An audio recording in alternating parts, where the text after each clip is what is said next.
They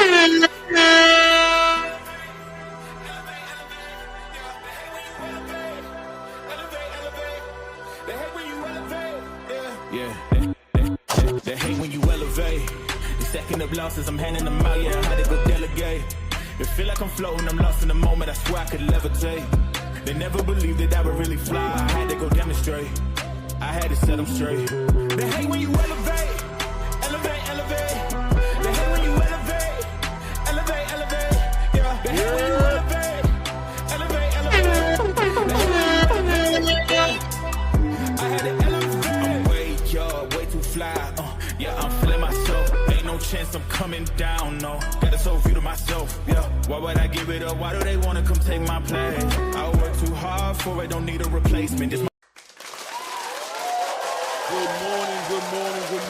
morning, man. We're running a little late this morning. Not too late. We're running a little late. Good morning to everybody in the building, man. Clap it up, man. Riad season kicks off the WBC Grand Prix today, guys. Riad season kicks off the Grand Prix today. It's been going on. I've actually been watching it, trying to catch up to it. I don't know if you guys have been watching it yourselves. Salute to everybody who is in the building. A lot to talk about today. Boxing, you know, regular boxing talk. We got Floyd Schofield out in the space, senior, you know, he's back at it again, guys. We got to talk about what it looks like he's doing out here. Trying to capitalize a little bit off this momentum behind Abdullah Mason, being that Abdullah Mason obviously just got himself involved with a ambassador, Ring Magazine ambassador deal. Trying to jump on that conversation, right? Shakur Stevenson retracts some of his words that he said in a recent week or two time, putting some perspective on whatever that miscommunication he had with Turki Al-Sheikh. We'll talk about that as well. And while we're doing that, I'm gonna be honest with you guys, we're gonna be covering this Grand Prix that's going on right now. Right now, watching Puentes and Matisse go at it, man. I'm liking a couple of things that I'm seeing so far in this Grand Prix. We'll talk about that, of course. And you know, at some point in the process, we will obviously open up the panel and have some conversations about that. A lot of opinions also floating around over this whole entire Brian Norman Jerron Boots Ennis situation, which is turning into its own animal, right? It's moving. I don't know. I'm hoping that when it's all said and done, that this turns into a fight. You know, I hope it doesn't not become a fight. We talked about it in depth yesterday. You know, we really had a deep conversation yesterday about, you know, the sacrifices, the concessions, and the way that I see this fight coming together. You know, there's arguments on both sides of the conversation, right? You got arguments, you know, that are backing a Brian Norman Senior's movements and how he carried it. There are arguments backing up, obviously, Jerron Boots Ennis's perspective. But I think ultimately the middle ground is going to be the more honest version of this, which is that ultimately, as fans, if we want to see this fight happen, it's going to take concession, right? And there's definitely, in my opinion, been a little bit of movement in leverage as far as who needs it more than the other person. And I think Jerron Boots Ennis clearly is checked the boxes by making this fight happen with Stanionis, winning that fight in the fashion that he wanted, in becoming a unified lineal champion in that division, and kind of, you know, taking away leverage from Brian Norman Sr., where it may have had seemed as if he had leverage. I think it's a little bit more clear cut about where that's at. So the fight clearly helps one person more than the other person. It still helps both of them, but there's definitely one side that looks to benefit a little bit more from it. And obviously it takes perspective depending on how these guys see themselves and see their future, and who's willing to bet on their future as to who's going to be able to you know, hold the upside on the negotiations. Let me go ahead and salute to everybody in the building. Eastside Easy, of course, in the building. Salute Eastside. Grassroots. Only got like 6 people in the building right now. You know how it is, man. It's prime time. Everybody's talking boxing right now, but it is what it is, man. SOB TV, man. Salute to you. King says salute. Cash is clean. Sugar Ray, blessings, my brothers, man. Blessings to you, man. Ray will be up here, I'm sure, relatively shortly. He'll be up here. Justin Watson, what's good with you, King? Oh yeah, I'm in here early today. Oh yeah, no doubt, Justin. No doubt, man. Good to see you in the building. Devontre Bone. Yo, back at you, King. Eastside said, I'm watching a Grand Prix, decent scrap happening right now. Yeah, for sure.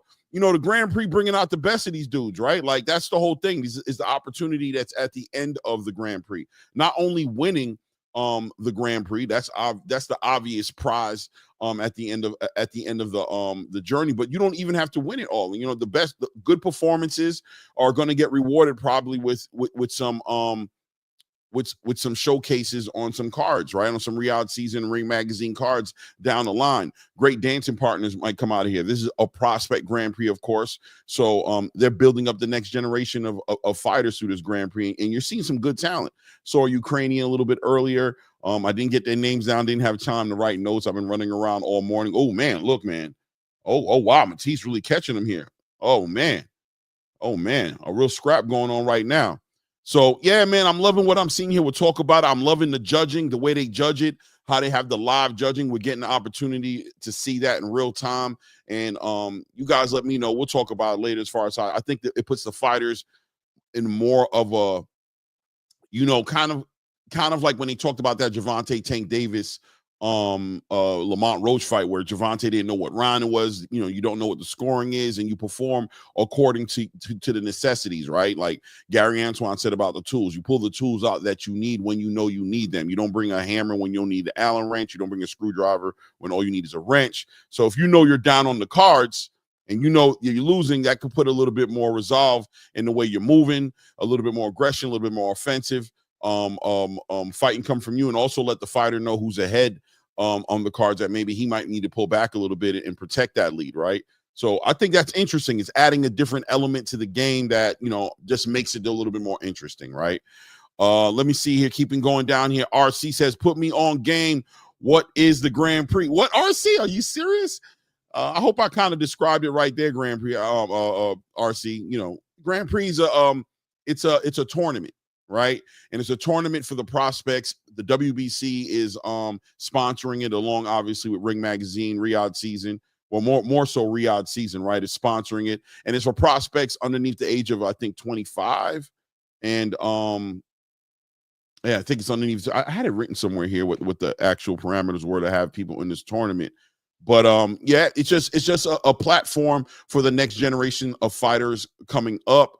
People talked about Turki Al-Sheikh was very top heavy in the way he was promoting fights and the big fights he was trying to put together, and he wasn't really investing in the future of boxing, where I think this is right here an argument to go against that, right? That he is interested in the long-term boxing as he's now investing in a tournament with 128 fighters. There's going to be 16 fights today, tomorrow, well, from today to the 20th, there'll be 16 fights a day.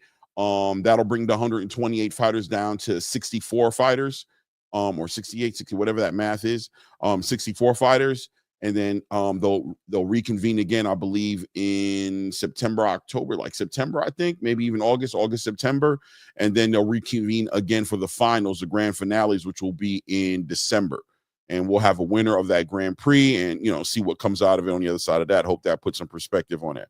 Yeah, you can catch it on the Zone, RC, but you can actually catch it on YouTube as well. It's actually on YouTube right now, playing live, Ring Magazine, on the Ring Magazine channel. You can catch it right there, man. Right there. You know what I mean? Salute Mr. Big Play Bray in the building. Salute, King. AK Crowder, blessings, brother Claymore. Blessings back at you. You know, I'm always receiving and blessings from AK Crowder, man. Golden. I appreciate you, family. You could be anywhere in the world, but you're here with me today, man. And we gotta salute you guys for supporting the channel. Steph Brown in the building says, "Be well, Claymore Rain." Salute the chat and the family. Let's get it. Oh yeah, by the way, guys, I am older today than I was yesterday, right? Clearly, obviously, everybody grows older, but today is my birthday. You know what I mean? So you know what I mean. Today is my birthday. Went out last night with the wife. We got it in, had a steak, you know what I mean? You know what I mean? Got to eat all the bad stuff that I normally don't eat. I even partook in a little bit of spirits, had me an old fashioned last night. I'm trying to cut back on drinking, but, you know, I celebrated my birthday a little bit. I did celebrate it a little bit, you know what I'm saying? Had a good time, you know what I mean? And, you know, just brought it home. Nothing really crazy. I really don't celebrate birthdays. Obviously, you know, not obviously, but, you know, it's not my thing. Not to mention, you know, I am, you know, Muslim, so we don't do that kind of stuff. But, you know, I went out with my wife and let her pamper me a little bit. Let her spend some money on the kid, right? right? Gonna spend some money on me. You know what I mean? Had a good time last night. JR Spock, salute, King. Salute to you, man. Hope everything is good over there. Let's see. DGO 82. Salute to you, King. Salute, man. Let's see here. Justin Watson said, "Oh man, happy B-Day, my brother." Thank you, man. I appreciate that, man. Thank you, family. RC putting some color in the chat, showing me a little bit of birthday love. Thank you, RC, man. Salute, King. Happy birthday, good brother, man. Thank you, man. I appreciate it. Means a lot, man.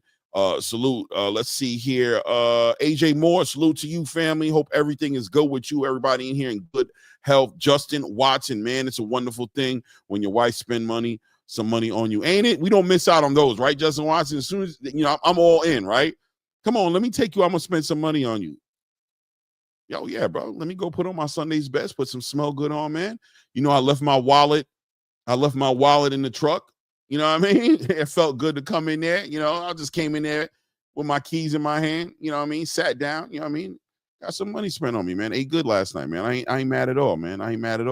Salute to my co-host Ray MFN Davis in the building. Guys, you lying? It's my birthday. I'm just letting y'all know. Yeah. But anyway, that's what you like to. I'm just messing with you, Clay. Happy degree day, man. Happy birthday, man. Happy born day. Want some truth? You know what I mean? Last time I was talking to you on your born day. You got a WBC strap and a Mike Tyson autograph glove. It was pretty dope. So 1 year later, it looked pretty good. Look pretty good in the background. You know what I mean? No doubt. Right, BVO Sports, salute to you, King. May all your dreams come true by the grace of Allah. Oh, man, thank you, man. Success follow you wherever you go and whatever you do in life. Man, that's a big gift right there, BVO. That is a big, intentional, big birthday gift. Probably one of the biggest gifts you can give me, right? Like, that's what I need, man. The support and the well wishes. I love it, man. We got enough detractors and haters out in the space. It's good to have support. Support's an important thing to have, Ray. You know what I mean? It's important to have support, man, because you want to surround yourself by people who are, who see your vision and support your vision and support your dreams and aspirations and just support you being a better person, man. Not so much interested in tearing you down, right? It is what it is. So, man, BVO, salute to you, King. Thank you, man. I appreciate you, family. Dave Ham in the building. Salute to you, man. Happy born day, big bro, Aries Nation. Oh yeah, the big Ram, big Rams in the building. Big Ram, big dog ish going on. You know how we carrying it. You know what I mean? You know how we carrying it. Are you, Ray? You catching this? Grand Prix at all? It's on. Oh man, raise out the loot. It's the WBC Prospect Grand Prix started today, bro. It's on right now on YouTube. Be on all day. Oh yeah, that's right. Oh, it is. A lot of up and coming talent on there, man. Good fights, man. Let me tell you, Ray. Motivation is, they say that the boxing game is 90 or I'll say 70 to 80% mental, right? The rest of it is, get yourself in the right condition, train, you know what I'm saying? All those things. But after a while, it becomes muscle memory. It becomes the will to win, right? And nothing gives a fighter vested interest more than I think the prize fighting part is the money, right? But what's the big prize here for these prospects? They're on this big stage, great production, by the way. And they're getting an opportunity to fight amongst their peers, and the world gets to see them, and they get an opportunity to get seen by the biggest promoters, Top Rank, Matchroom, Queensberry, the PBC, you know what I'm saying? All the way across the board, these promoters get to see this world international talent, and these guys get an opportunity to make fans and show the world that they can be must-see boxing, man. So they're going to work as hard as they can, right? They're not going to play no games. They're going to leave it all in the ring. That's one thing that I think Turki always brings to the table, and what makes a lot of the fights that show up on his cards so entertaining, because those guys fight like college. I always say, like, college football is always different from the NFL, right? Oh, absolutely. Right? Because in college football, they thinking about the NFL, and they're like, I got to show out. It's a real competitive thing. I think the same thing happens in events like this, what we're looking at right here. Yep. Same thing happens, man. So absolutely. You hit the nail on the head, man. I used to say the same thing about college basketball until NBA basketball got so watered down. I don't even watch basketball no more, period. It's like, man, you broke my pinky toe, bro. You step on somebody's foot and they fall across the half-court line. Yeah. You won't watch those things. That's crazy. Yeah, the competitive nature of the sport is important. Once the competitive nature of it starts to get weakened and watered down, the sport becomes lackluster, right? RC says, I ain't about to get no work done today now. Hey, man, it's boxing on, man. You put me on that. Look, I forgot it started, but I'm glad it started because I'm definitely you might be losing me a little bit when questions are like, huh? Listen, man, I get it, man. You know, I love the uniform. You know what they're also doing, Ray? They're calling out the scorecards live. Live scorecard. Yeah, I seen that. Live. Yep. We talked about that. Yep. So they're letting it be known. These fighters know where they stand in each round. They know if they're down. They know if they're up. They know if they're tied. You know what I mean? They're doing basically what Turkey got in trouble. I'm saying he got in trouble for doing, you know what I'm saying, with Hamza Shiraz, right? When the whole space went crazy. So, man, they're bringing these new elements not new elements to the game, but they're bringing, because I believe in the 60s, 50s, 60s stuff. They used to do that, right? Yeah, they used to do that. I think it was before the 60s, probably the 50s, and before that, we need Bruce Gass or Echo in the building. Even Roscoe might know. He's a historian. He be up on that. No doubt. Let's tap in, man. Let's tap into a little bit of this boxing news as well. Let's not get caught up. We're definitely watching some I know what you're talking about. There's a lot of stuff to talk about. There's a lot of stuff to talk about. You know what I mean? Where do you want to start? You look like something is on the front of your mind, so we can start there. As soon as I seen the picture, I'm like, yo, look at my partner next to me, man. Not you, the outside. You know what I mean? Like, okay, Abdul out here, he about to really step into a big one, huh? Well, listen, man. The Turkey Al Sheikh sweepstakes, the Ring Magazine sweepstakes, which is what it's starting to look like, right? Because these are, listen, we talk about it frankly, right? And like I said, and I always say, everybody's not on board. Everybody doesn't see it the same. People don't celebrate these moves that are happening in the boxing space because it doesn't seem to fit their narrative, so they won't celebrate it, right? But if you're, like I said, I always say, if you're a boxing fan, salute Bruce Gass, salute to you, man. Just ask. Right, you might have that answer. There you go, Bruce. Right. Definitely. What's up, Bruce? Yeah, right. You know. Right. So if you're really a boxing fan, you know what I'm saying. You celebrate when boxing moves forward, right? When boxing does something that makes boxing better or adds to boxing, you celebrate it, right? And we separate the casuals from the hardcore fans or the fans of the sport in comparison to fans and fights by, they say when you do good, look around, you know what I'm saying? And when you do bad, look around, because that's going to tell you a lot about who's around you, you know what I'm saying? And the sport of boxing looks around and sees when boxing is getting a gift and certain people aren't celebrating it and they want to tear it down. It kind of puts perspective on what the people are there for, right? Are they there for the sport, or are they there for, the fighter? So, Turkey making these moves is good for boxing, clearly. When you see fighters, up and coming fighters like Keyshawn Davis, Abdullah Mason, Bruce Carrington, you see fighters like Terrence Crawford, Canelo Alvarez, they're not up and coming, but the who is of the who is, right? The Joneses of the game. When you see promoters working with Turkey, then, I think it's safe to say they're embracing the future. They're embracing the energy that he's bringing into the space. And a lot of people who aren't being invited into these spaces are trying to find their ways in the door, right? And it looks like Floyd Schofield Sr., by the way, no graphics today. I was running so late, I didn't have time to put the work in to do that. But you get a pass. You good. Thank you. I appreciate it, man. Floyd Schofield Sr. puts himself in the conversation, right? He says, hey, man, hey, bro, hey, Abdullah Mason, they offering us Abdullah Mason fight. Yeah, let's make it happen. $2.5 million to make the fight happen. And, I know Jay Prince got the money, but Abdullah, you got Turkey Al Sheikh behind you now. So I know y'all got the money. Let's make the fight happen. I'll say real quickly and pass it to you and get your perspective on it. And I'll say real fast. Schofield Sr. looks thirsty.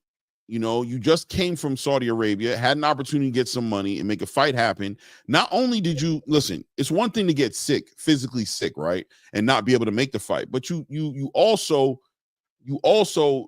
trashed the event in so many ways, trashed the experience in Saudi Arabia. A whole lot of accusations, you know what I'm saying? A whole lot of accusations. And here you are on the back end of that saying you'll never go back to Saudi Arabia. You'll never go back there and perform again. But here you are trying to slide in through the side door and you're trying to, and I love this too, because I'm going to put the video up where you hear Floyd Schofield say, we about to get paid. Brother, no. See, this is the issue. This is the issue with the structure and these business models with these fathers. The ones who can't separate themselves from their sons and help their sons get there and look at it as an opportunity for them and not for his son. You know, this is where the disconnect happens for me, right? But you overprice yourself, or you price yourself at 2.5 million, coming off of potentially ruining an event and not making a fight and shaming the event, and now you're trying to slide in through the side door and get a whole bunch of money. Once again, these fathers who are overpricing their son, that are pricing themselves so high, it just shows to me, Bray, the lack of confidence in their product that they've been working on. Because why would you put yourself in a position to where more than likely the parties that would be able to put the fight together are going to walk away from the fight knowing you've overpriced yourself? Where did you get 2.5 million from? You have no belt. You completely kind of effed over the promoter for the last time he put you in an event. Where's the 2.5 million coming from? Where'd you get that offer from? Who you think behind the door telling them, listen, man, you better go get this money that we can spend for you to go over here and go do this? I don't think it's Oscar. I think he definitely told him something about he can get he can make that fight happen and probably get about this. I'm pretty sure it was some talk with his promoter. Oscar, do you think Oscar would advise Floyd Schofield Sr. to go on social media and do it the way he did it? There's a difference. Do that. You know why? He say stay quiet, stay low, allow me to speak to his excellency. Let me see if I can put this together. What Floyd Schofield Sr. did was a complete rogue move. He probably also already got that done and probably had some negotiation, told him call this guy out. He probably told him just to call him out. He probably didn't tell him throw money and noise in the air. But why call him out when he's saying the offer came to him already? When he says they just made him an offer to make that Abdullah, there's no need to call him out. If there's an offer on the table to make the fight happen, why would you go on the internet? I don't think it's any of that, Ray. I'm telling you, I think I mean, for what you just built on, right? I'm just looking at speculation, right? That's fine. So now let's go into what really happened, what you just said. Right, we know right now this man is living off his son through his son. Like this is one of the difference between, and I hate when people keep trying to diss Bill. When Bill just did a great interview and said he worked for the boss, said his son is the boss, said he just helps run the company for his son. He's the spokesperson. Where you have another gentleman who tries to, because I remember Schofield when he first got on, he wasn't like this.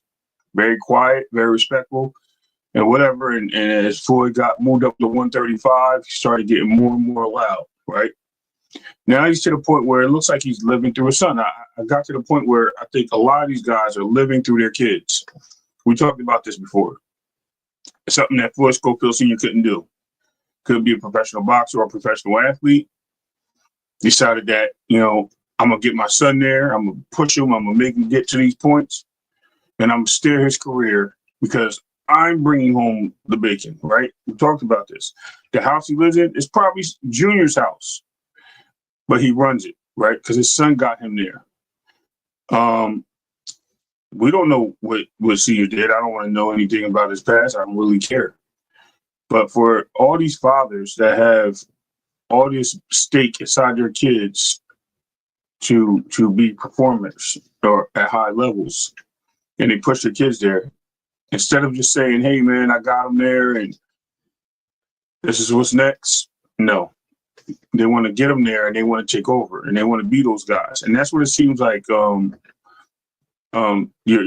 getting with Schofield Sr. And I think him putting the money out there is him trying to get, maybe it's a separation thing. I don't know. Maybe it's just him saying, look, man, we're going to get paid. We're going to make sure they pay us this time. We're not going over there. It's an easy fight. Whatever he's building to, Clay. But at the same time, man, this sucker right here, man, and I'm using the word S-U-K-A, sucker. You know what I mean? It's Jive Turkey. I'm going to use that too because I know my error. He's a clown.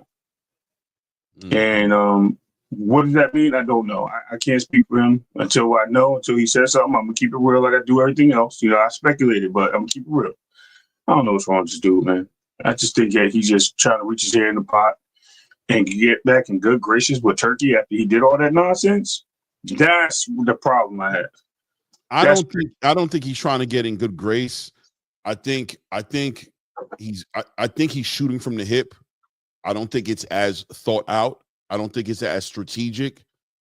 As I don't think there's that many layers to this onion. I think his campaign with his son is falling apart by the seams, day by day, month by month, as he continues to double down and commit on this style and approach to promoting his son.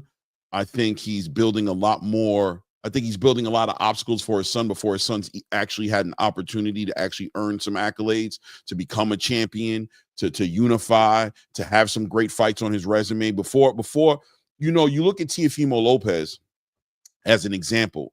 Teofimo Lopez has been cringe as of late. I mean, he's been chilling out a little bit, and I think that has a lot to do with just the situation he's in with Turki Al-Sheikh and, the Eddie Reynoso situation. I think he's just being surrounded a little bit more by a higher level, upper echelon of boxing class, right, where he's starting to tone down a little bit on the cringe bait and switching, clickbaiting, and trying to trigger a community. And he's starting to understand that A, he doesn't necessarily have to do it anymore, and B, it's not making those parties look good. So he's starting to pull back a little bit more. Right. But I'm going to say this, that no matter what Teofimo has done and said, what he's always had to lean back on is his accolades. He's always been able to lean on, I beat Lomachenko. You know what I mean? I beat Josh Taylor. He had this resume that he can always bring to the forefront, that even if you hated Teofimo and you were upset or annoyed by what he was doing, you still were going to watch him fight. You still know there was some value and some market value that he brought to the space that made him, at the minimum, a great dancing partner. He's still a great boxer. Same thing with Ryan Garcia, right? As cringe as he made it, that left hook got him over the hump, right? His ability to make the biggest fights and do all those things still made him attractive. Schofield Jr. hasn't done none of that yet. He hasn't had an opportunity to build any kind of legacy for himself. What he's being known for more than anything right now, more than what he does inside the ring, is his outside the ring antics. And it's not Junior, it's Senior who's getting the attention, and it's not good intention for the brand. So at some point, we got to say, well, look, man, what works and what's not working? You talked yourself into a situation with Shakur Stevenson where nobody would pay attention to you, right? You've been campaigning for a year solid about sparring sessions, about why the champions don't want to fight you, about why you're the next coming, why you're the greatest boxing, and you've been the greatest boxer. Your son is the greatest boxer. You've been pushing this campaign, right? While, by the way, your son has been pretty quiet, right? And he's not even getting an opportunity to showcase and talk his talk, which would be through what he does in the ring. He's stuck behind this, behind your mouth, right? Behind you talking. You talked him into a situation where, fine, Shakur Stevenson bit the worm, right? He became your Huckleberry, and he said, you know what? I'll do that. Let's make that fight happen. You caught Shakur in the right time in his career, to where he's built himself up a reputation. He has legacy. He has a championship. He's doing all these things, but he's having a hard time making fights happen. So it worked out. The stars aligned, and you got an opportunity, and you fumbled the ball, right? You fumbled it.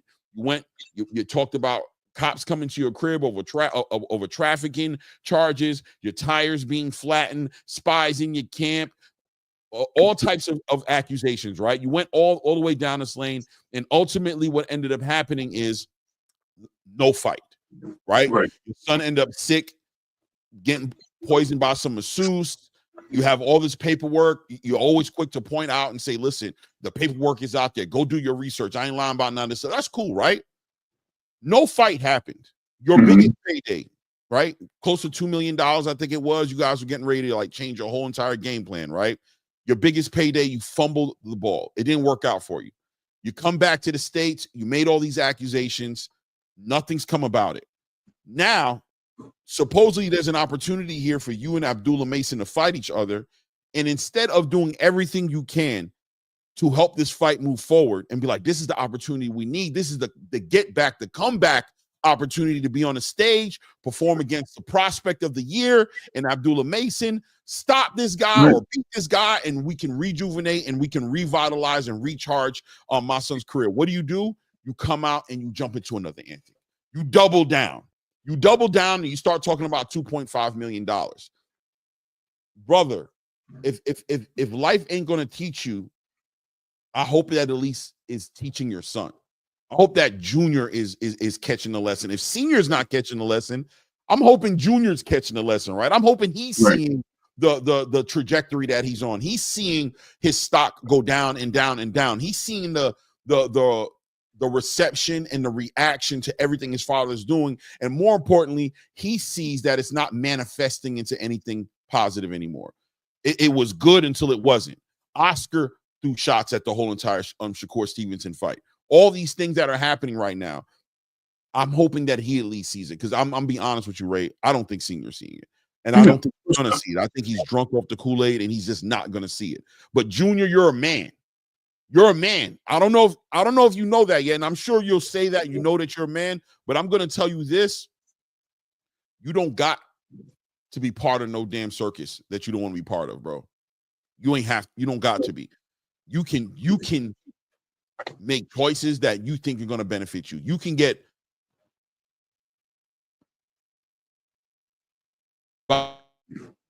veteran leadership. You have Bernard Hopkins. You have Oscar De La Hoya. You're over there at Golden Boy Promotions. You can seek out that guidance and you can use these assets and you can make the proper decisions. You won't be the first and you won't be the last if you do it to put their father in place where he needs to be. If you continue to let this man continue to campaign and do all these things and move this way and allow these things to not turn into the paydays or the fight opportunities, allow this to continue to happen, brother, it doesn't look bright. It doesn't. I agree. Listen, man, I told you somebody gonna have to make a plan. I told you it's gonna end up getting bad, Clay. I said this before. It's gonna get bad where you're gonna see something really weird happen. And what did I say? I don't want this to turn into, which it could get that bad. I don't want to see another Marvin Gaye situation, man. I really don't. Or the violence. I mean, it is what it is, right? I'm not going to put that in there. I know. Yeah. I'm just saying it literally seems like it can get to that point because, like you said, he's going to realize that you're hurting my money, man. Like you're hurting my career. You're hurting this, and you're ruining things for me when I'm going to take care of you, but you're not listening. So it gets to the point where Dad decides that, look, all right. And Schofield Jr. gets to the point where he's like, yo, man, I'm tired of you doing what you're doing. Because we all in this industry, right, of YouTube boxing. This is the only boxing place we have on earth because besides, in the United States, because we don't celebrate it anywhere else. We all had the same idea, like something's wrong with the boxer. It seems like he's afraid of his father and he's just letting him run the table, or he just has way too much respect for him, which is weird. Like there's no pushback. We heard it in interviews. We heard it with conversations and people that came to the house that never allowed nobody in the house. My dad don't let nobody in the house, but he let you in. Oh, only you let my friends in every once in a while. Like there's something wrong there, right? It's stuff to hide. So when there's stuff to hide, you know what it is. You might pull the sheets from whatever's being hidden. You find out that there's layers, like you said, less layers to this onion it needs to be. And I think this situation is very, very toxic, and it can go one way or the other. You know what I mean? But at the end of the day, man, you're right. He should not be out here. He should be laying low, right? When you do something crazy, you should lay low for a little bit before you go back and step to do it. That's like, and it's another bad example, but let me just give you an example. It's like going to work, harassing somebody on a job. It doesn't have to be a female, but just harassing. You get called into HR. Stop doing what you're doing. You know, we're going to put this on your jacket. We're not going to fire you because, you know, it's an accusation and we want to keep it there. And just as you get out of there, the next day you go in there and harass somebody else. Then, you know what I mean? How many damn ideas, like how many times you think they're going to allow it? They just warned you that it's on your jacket. The next time you get fired and you go to work and do the same thing. You know what I mean? Like, yeah, people. He doesn't. It's getting to the point, Ray, where it seems like he truly doesn't know any better, and he really thinks this is the way it's going to work out. You know, it's beyond senior now. I'm not even looking at senior anymore. You know what I'm saying? I'm looking at junior, bro, and I'm saying, move forward, bro. You have to get in front of this one way or another. However you're going to do it, right? I don't know. I don't want to tell you to fire your father, right? That's not what I'm saying. You know what I mean? That's not my place to say that. I'm not going to say that. But I am going to say that you're a man. You're not a little boy. So, you know, it's kind of like you're the one who has to answer the questions. You're the one who has to make something out of your career. You have a child, a son, I believe. You are probably going to have more children. You're responsible for these things. You can't put the onus on your father's shoulders if it doesn't work out your way. This Abdullah Mason $2.5 million situation is diabolical. It's laughable. It's laughable at this point. It doesn't seem. Maybe it happens. I don't know, right? I don't know. Maybe he's afraid. He's afraid that his son loses, his career is over, and that's a good way for them to ride off. And say, people do some crazy things, say some stupid things. It's just stupidity. Yeah, it's stupid. It's stupid. Listen, not trying to be nice, Clay, but you know, you told me, nah, man, bite the bullet and say it. His son needs to actually grab the bull by the horns before he wrecks the house. I get it. Yes, and he. I don't, like I said, I don't think it's as thought out, man. I don't think it's that. I think the reasoning behind it is simply putting on a jacket, putting on a title as a manager, as a promoter, that you just have to get to the point to understand that at this level in the game, you're not experienced enough and you're not good at this enough. You're not good enough to operate at this level in the game. Negotiating $1 million contracts and $1 million opportunities and big legacy fights is not your forte, man. Stay in the gym next to your son.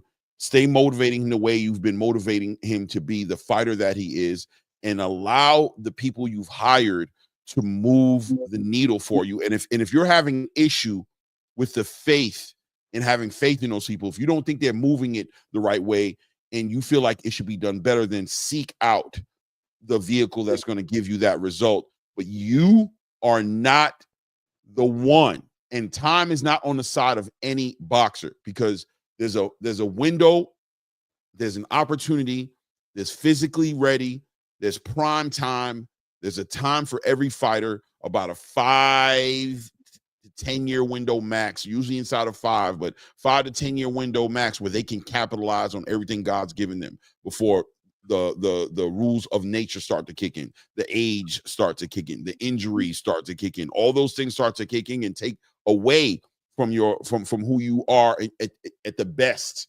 version of you. So time's not on your side, and you need to take that into consideration when it comes to how you're putting this together. And when you're thinking about experimenting and the hell with it, let's go for it. And when you're thinking about things like that, like F it, I'm just going to say this. Think about that, right? You got Oscar De La Hoya and Bernard Hopkins there. I'm telling you, trying to get away from him. It's a buyout. He's trying to get himself out of that contract, man. I mean, I don't know if it is. If it is, it is. I don't got to be something along those lines. I just, maybe he's the one with the frontal lobe issues. Maybe it's not himself. Maybe he's talking about himself. Yeah, I'm sorry. I'm just trying to give him excuses right here, Clay. But you know what I mean? It's about observation, right? It's just it's simply about observation. It's what's working versus what's not working. Exactly. The reasoning is not so much of a concern for me. It's about fights happening. It's about boxing. It's about the boxer benefiting or not benefiting. it's very simple for me. I don't know about their home life. It does look a little weird. You know what I mean? Like I saw somebody write in the chat here, and say, "Hey, man, he's not allowed to have a cell phone." I think that's kind of weird if that's the case. I don't know, but I think more importantly is solution based. The solution based part of the conversation is Floyd Schofield Jr. is a talented young fighter. At one point in time, he was an up and coming prospect where people were looking for him to do great things. Yeah. He's been derailed a little bit for the past year and a half, 2 years. He's been derailed, man. We saw it inside the ring with him falling because, the communication wasn't there to put the stool under his ass. He looked stupid. He got knocked down. He's taken some cuts and some damage to him that a lot of people feel like he didn't need to take. Been taking a lot of chances. He's changed his fighting style up a little bit. And here you go, compounding it with all this talk with no walk energy going on, where you're always saying stuff and you're not backing it up, and Junior's quiet, and the person who's doing all the talking is Senior.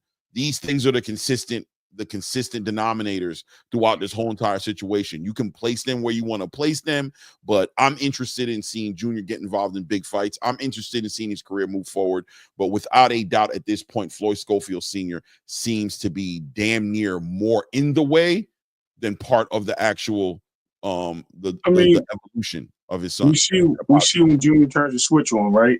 And when he's in the ring, he turns that switch on. He don't even listen to his dad. It's only when he's in a training or a status, just per se,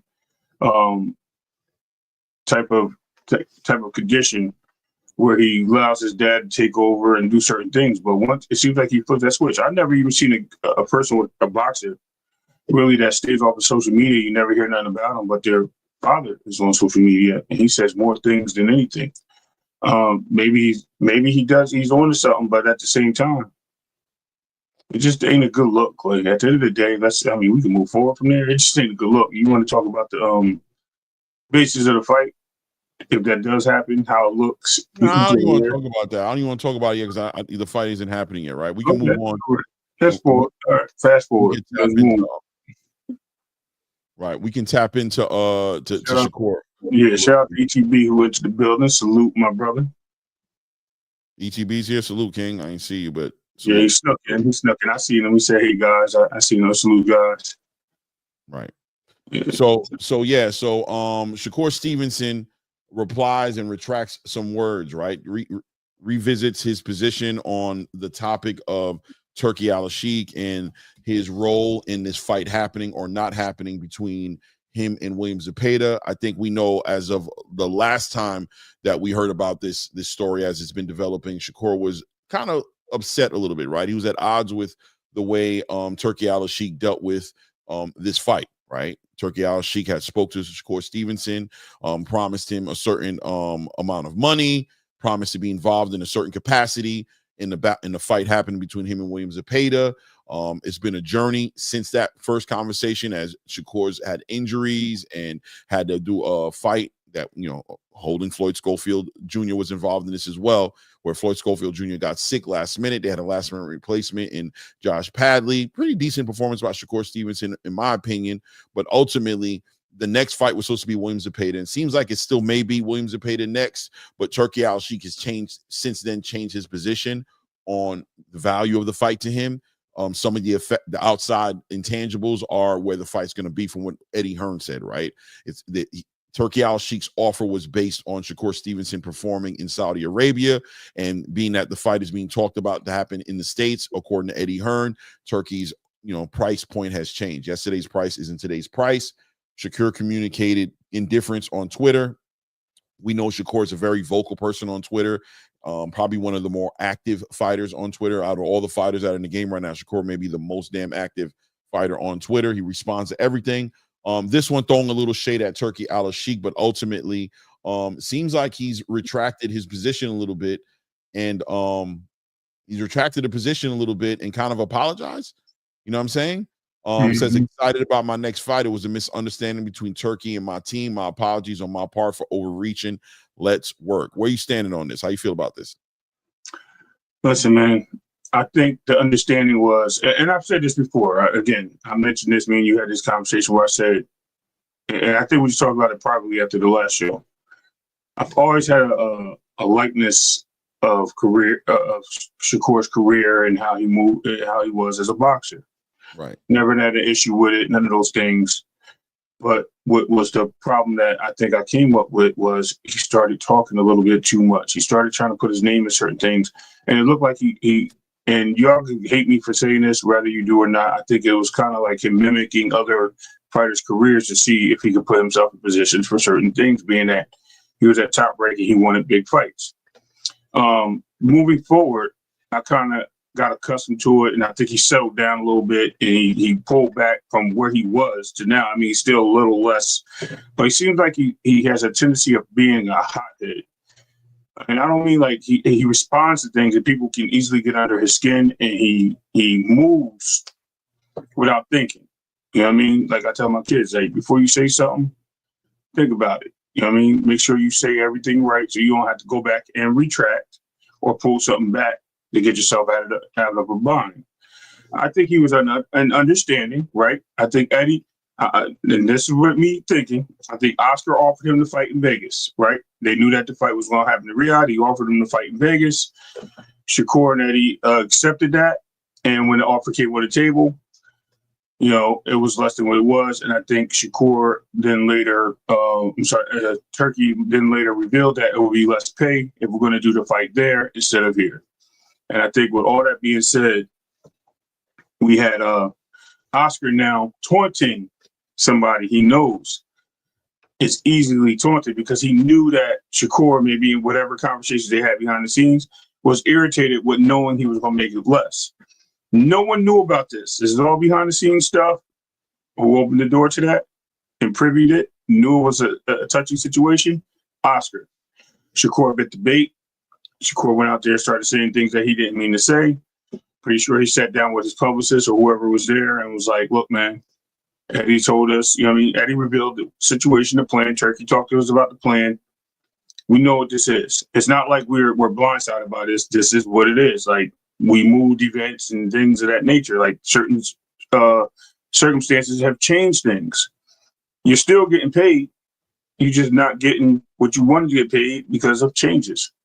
So I think he had an understanding to that and recalibrated the thoughts that he initially had, and he has moved the needle in his own, you know what I mean, his own zen, I would call it, right? He took his chakra down a little bit, and then he moved forward, understanding where it was. And I think this is him giving us the understanding that he does get it, Clay, and he understands where he's at this moment. And I don't have no problem with that. You know what I mean? I really don't. And I appreciate him being a man about it, actually. I really do. Yeah, clearly, Shakur Stevenson has had a journey in his boxing game. You know what I mean? Just a super talented man. Just, it's hard to even quantify like the talent he has. You know, a lot of people argue that he may be just pound for pound, just skill for skill, just the most well-rounded, IQ wise, you know what I'm saying, fighter in the game. People, you know, obviously people like Terrence Crawford celebrate him on that level, but we can hold witness to performances we've seen him in to say, especially with the adversity he's had with his hands and things of that nature, that he's always been able to just, you know, it's hard to see somebody beating him. You know what I mean? He's just one of those fighters where it's difficult to see somebody beating him. So, but he also is lackluster sometimes, and as far as dancing partner, as far as exciting fights, people aren't looking forward to seeing Shakur that way. So because of that, there's been a lack of interest in seeing him perform, as far as that reflecting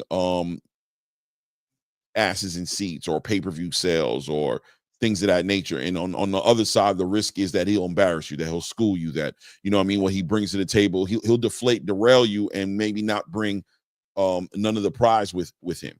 Well, Turki Al-Sheikh changed that conversation for Shakur, right? It made Shakur now a big payday for a lot of fighters. It's taken time for this thing to kind of show up the way it needs to show up, but I think people are starting to see that with Turki Al-Sheikh combined with Shakur Stevenson's talent, that this was a good thing.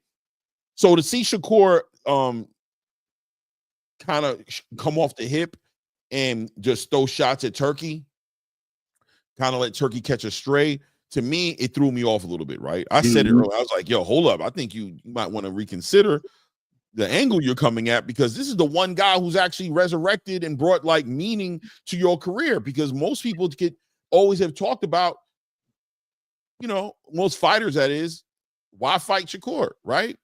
Especially Tank, right? Who said, what has he done? And, most of the fan base who talk about Shakur talk about his inability to sell.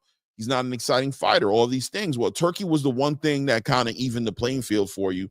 And to throw shots at Turkey seemed counterproductive, right? It didn't seem right. And I'd have to believe that his team spoke to him about it, that he's realizing and understanding and seeing the trajectory of a Keyshawn Davis, of an Abdullah Mason, of a Bruce Carrington, of these fighters who are now being brought under the wing of Turki Al-Sheikh in this Ring Magazine situation and working more direct with Turkey, in my opinion, than Shakur is, because Shakur is working with Turkey via 1-2 degrees of separation, right? Through Eddie Hearn, because really you're a matchroom fighter, where these fighters who are top-ranked fighters have these Ring Magazine deals locked in now as ambassadors of Ring Magazine, and you can kind of see what's going to happen now. Even with the Keyshawn Davis and Abdullah Mason situation, they're about to show up on the same card, right? You're going to start seeing them on the same card a lot more often. He has this card coming up June 7th. Abdullah Mason's right on that card getting ready to fight, right? So the activity is going to be there. The payday is going to be there, and it's going to be a lot easier for those guys to make big fights. You did yourself a disservice by throwing shots at Turkey that way. And I think he had to come to the reality that, you know what? I got to retract. I got to sit back and realize who are my enemies and who are my comrades. You know what I'm saying? I got to realize who's on my team and who's not on my team, and throwing a shot at somebody who's actually showing willing to pay and facilitate some of these big fights to happen for you just didn't make sense. So of course, Shakur is going to pull back. I knew he would, I'll be honest with you, because I just didn't see where he was going to go. Where was Shakur going to go, bro? Was he going to go back to Top Rank? Was he going to sign a deal with the PBC? Was he gonna allow just Eddie Hearn to? What was he gonna do? What was he gonna do for his career? You know what I mean? I'm laughing with you, man. Don't worry, I'm laughing with you because I told you I be in that channel sometimes, man, and sometimes what you just said, should have heard some of the nonsense about what you're asking the next question about. Oh, he made the wrong deal. We see where he goes now. He does this. Listen, man, let this dude live his own life and stop trying to answer the bell and think everything's sweet for him. You're right. Where was he going to go, Clay? Where was he going to go? People can say, people can say whatever they want to say, right? But at the end of the day, it's not that difficult to assess, right? Just a little bit of critical thinking, you know what I'm saying? And get out your fanatic position and just be reasonable and be honest, right? Shakur Stevenson didn't have all these opportunities, you guys say. I hear people bring up the PBC situation all the time. And like I always say back to them, man, and who has the PBC signed since they left Showtime? Why do you have this argument that the PBC was offering deals when they have not a deal yet since they left Showtime? They signed nobody. The last deal they had was a re-up on Benavidez. That's it. That's all they had. And that was quiet. That was quietly kept, right? So, why do you guys find it so easy to believe that Shakur passed on a deal with the PBC? No, bro. The PBC is not in the business of offering deals right now. They're too busy trying to keep the fighters they have in their own stable active and keep them doing what they got to do, bro. And they're cross-promoting like crazy. Shout out to Turki Al-Sheikh and Luda Cubis, right? In a recent picture on Twitter where you see them together. Shout out to Tom Brown, who's spoken about the relationship with Turki Al-Sheikh and how he's open to doing business as long as it makes sense. Of course you are, Tom Brown.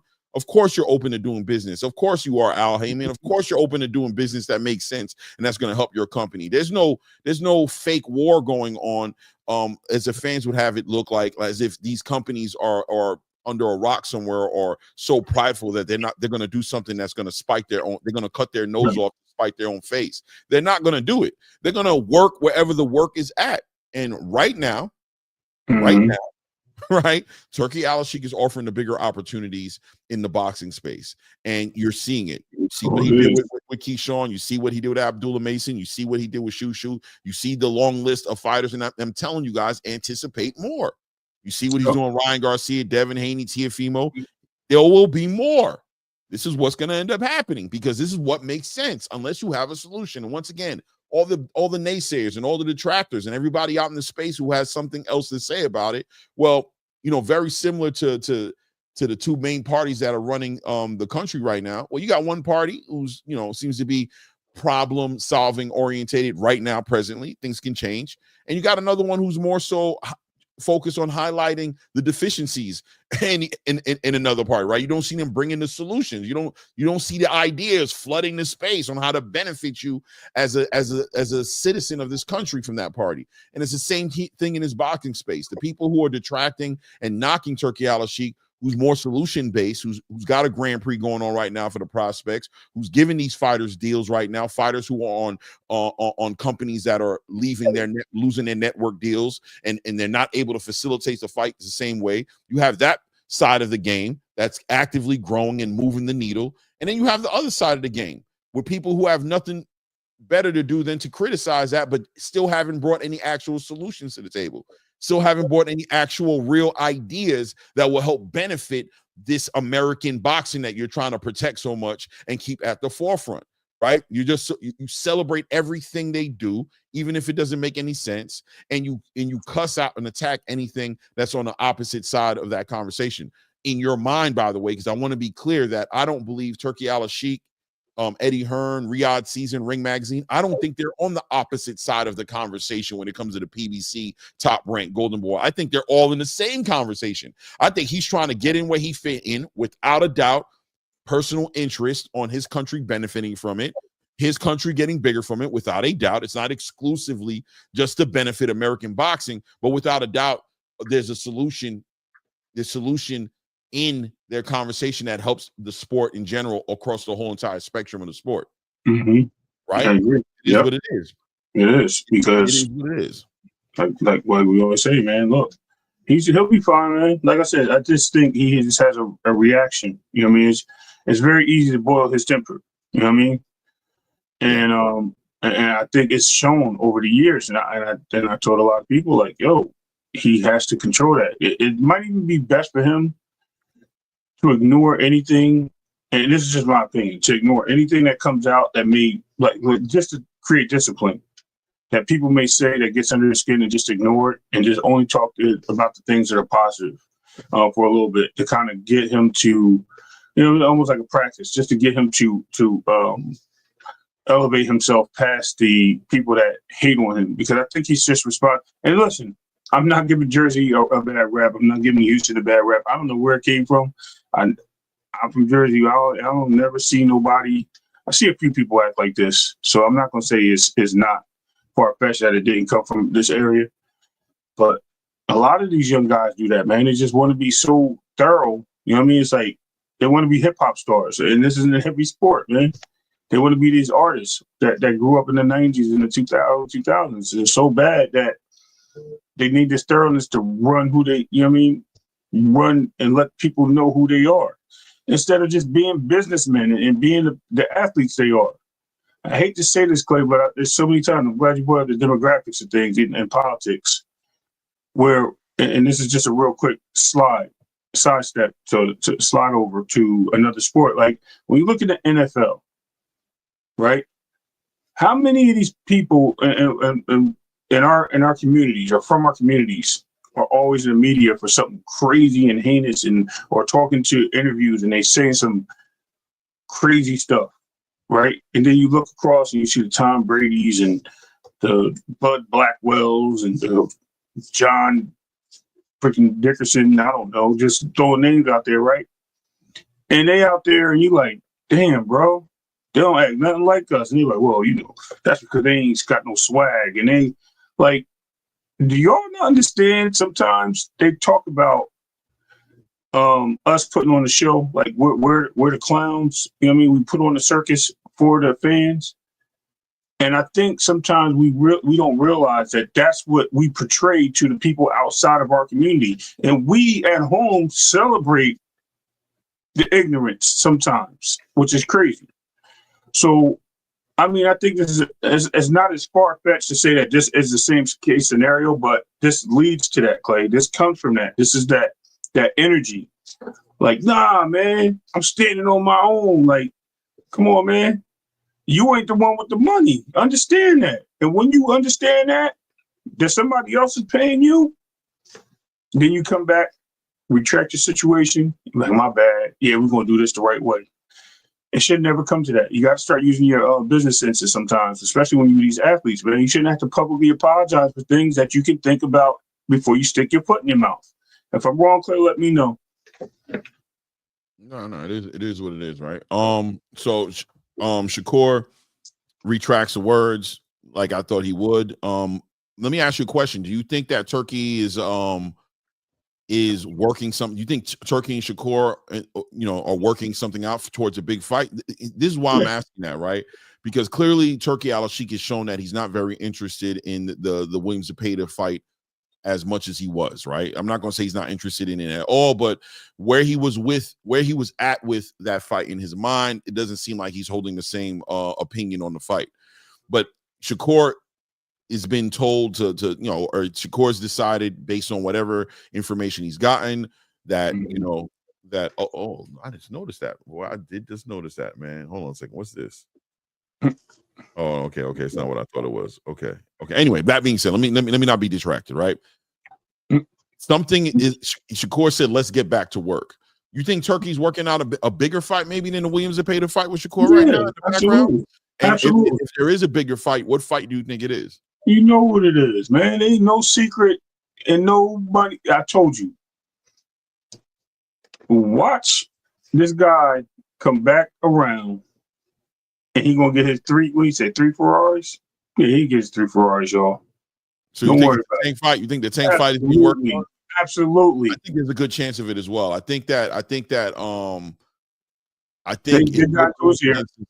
there's no coincidences and there's no pointless interaction in the Turkey business, in the boxing space in general, right? And what I mean by that, to see him in a picture with Lou DeCubis is not just because they happen to be walking past each other in the mall. Oh, hey, Lou, hey, Turkey, hey, let's take a picture together. No, these moments, these interactions represent communication and they represent business.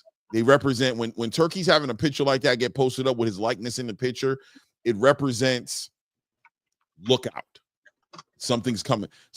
Don't be shocked if something's not coming out of it. And I think there's a good chance that Turkey's working something out with the PBC. I think Turkey's potentially getting to a point in his boxing journey as a promoter or as an investor / promoter. He's starting to learn how to play the game a little bit better. He's starting to learn how the conversations go. Mm-hmm. Like we said yesterday, there's a good chance that the David Benavidez, Dimitri Bivol, WBC, Mauricio Sulaiman, Turki Al-Sheikh triangle of confusion and messiness might actually be a lot more organized and purposely driven and moving than we might want to give it credit for, right? That there's a chance that Turki Al-Sheikh understands the elements and the ingredients into building up a fight, into making a bigger fight, into building up the attention behind the fight and making the fight have more value than it already does, right? I think there's an argument out there to say that the PBC, Lou DeCubis, the representation of the PBC, and Turki Al-Sheikh have spoken about this fight between Tank Davis and Shakur Stevenson, and understanding the importance of money when it comes to making this fight. There's a real importance of money. And when the money conversation comes up, Turki can talk that very well, right? He's very vital in the money part of the game and getting Tank his paydays where he wants to be in order to even have him motivated, not only to make the fight happen, but motivated to be the best version of himself in that ring and not give you a subpar performance. There's a certain concession that might be getting made here. And Turkey moving away from the Williams Zepeda fight might be a representation of, nah, champ, I got a bigger picture and a bigger conversation for you. A bigger picture and a bigger conversation for you. I just don't know if it's Tank, but I think it very well may be Tank. And if not Tank, if it's not Tank, who would it be? Who do you think it would be if it wasn't Tank? Wow. Maybe Abdullah. I don't know. It's got to be somebody with a bigger name than that. It's got to be somebody bigger than that. I don't know, Clay. Loma? It's got to be a fight that can't be made without Turkey. Loma? Nah, not with Lou DeCubis. Oh, yeah, that's true. You're right. It has to be Javante. There's nobody else, man. Yeah, nobody else. Yeah, I forgot to put him in the equation on that. My bad. Yeah, it has to be. It has to be Tank. It has to be Tank, man. Yeah. Let me see here. Sonny Augustine says Tank did say all money ain't good money. All money ain't good money. Not sure if he likes turkey money. That sounds very diabolical, Claymore. Hey, man. These fighters have prices. when they get microphones in their face, they tend to say stuff. And that's not to be petty, but just to say that their conversation doesn't necessarily steer all the narratives or steer the direction or move the needle as much as they would like to think it is. Money talks. Canelo Alvarez threw shade at Turkey. Fighters have done this. And yeah, and he's home, sweet home right now in Ring Magazine or Riad season hostel, right? He's in the hostel. He has a bed in there now. He's in the building. You know what I'm saying? 5-fight deal. Tank saying what he will or he won't do.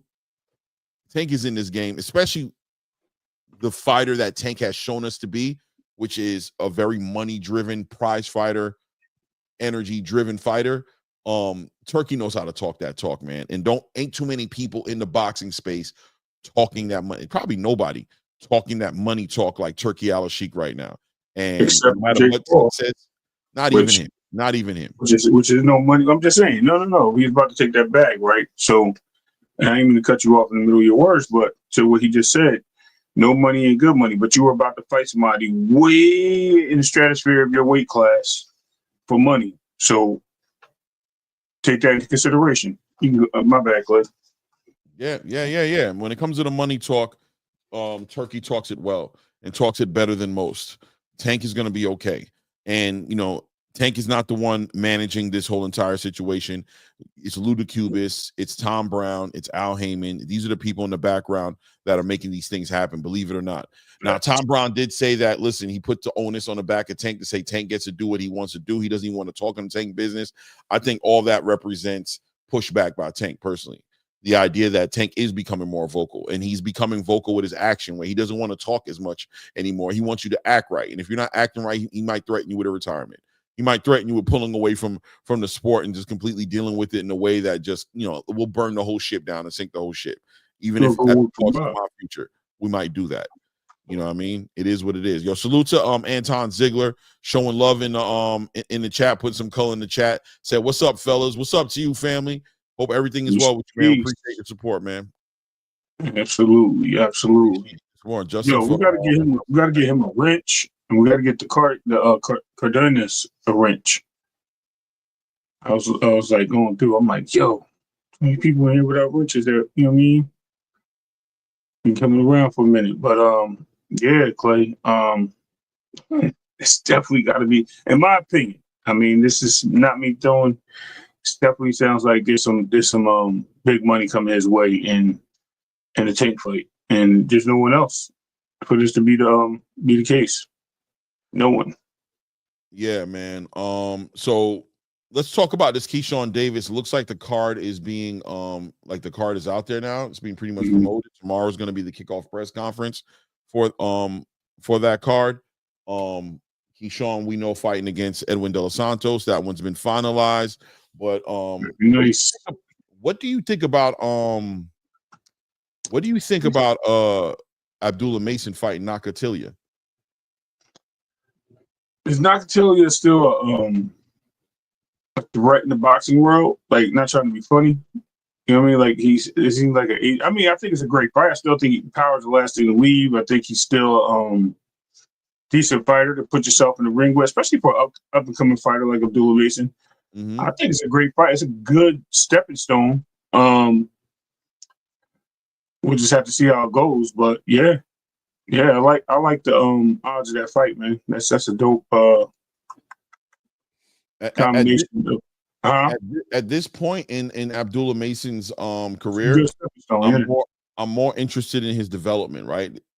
This is not about anything more than looks for him when it comes to these fights getting put together, right? From my point of view, I want to see him. I want to see Abdullah Mason raising the bar as far as competition, but I don't want to see him going too far. I want him to continue to being a developing fighter, right? Kind of almost like a prospect, even though he's a contender right now, because his last fight that he had was the fight that brought him into being a contender, but it was only because of the rounds that the fight had. It wasn't because of the competition. I thought Giovanni Cabrera was going to test him in a way that was going to help him develop. I don't think he developed in that last fight he had. He showed that he's been developing. He's shown that his team adjusted and they've been working on new stuff, and I like that. But the fighter that was in front of him really wasn't going to test him that way. I'm hoping and thinking that Jeremiah Nakatilia is going to have that element, that pedigree that's going to test Abdullah Mason and make Abdullah Mason a better fighter than he already is. I love the matchup. You know what I mean? It's a definite step up in matches, in stylistic fights. Nakatilia has been fighting 10, 12 round fights for the past, what? You know what I mean? 10 years? You know what I mean? About like past 10 years. Yeah. It's been a while. Well, I think he's had fights. He just hasn't been on anything that we would recognize him in. Yeah, no, he's been official. Shakur Stevenson, he fought Raymond Moratala, he's fought Ernesto Mercado. He's fought some good fight. He has a decent resume. He lost against all these dudes, right? He got stopped by Ernesto Mercado. He got TKO'd by Raymond Moratala. He got a unanimous decision with Shakur Stevenson, but it's still a common opponent, right?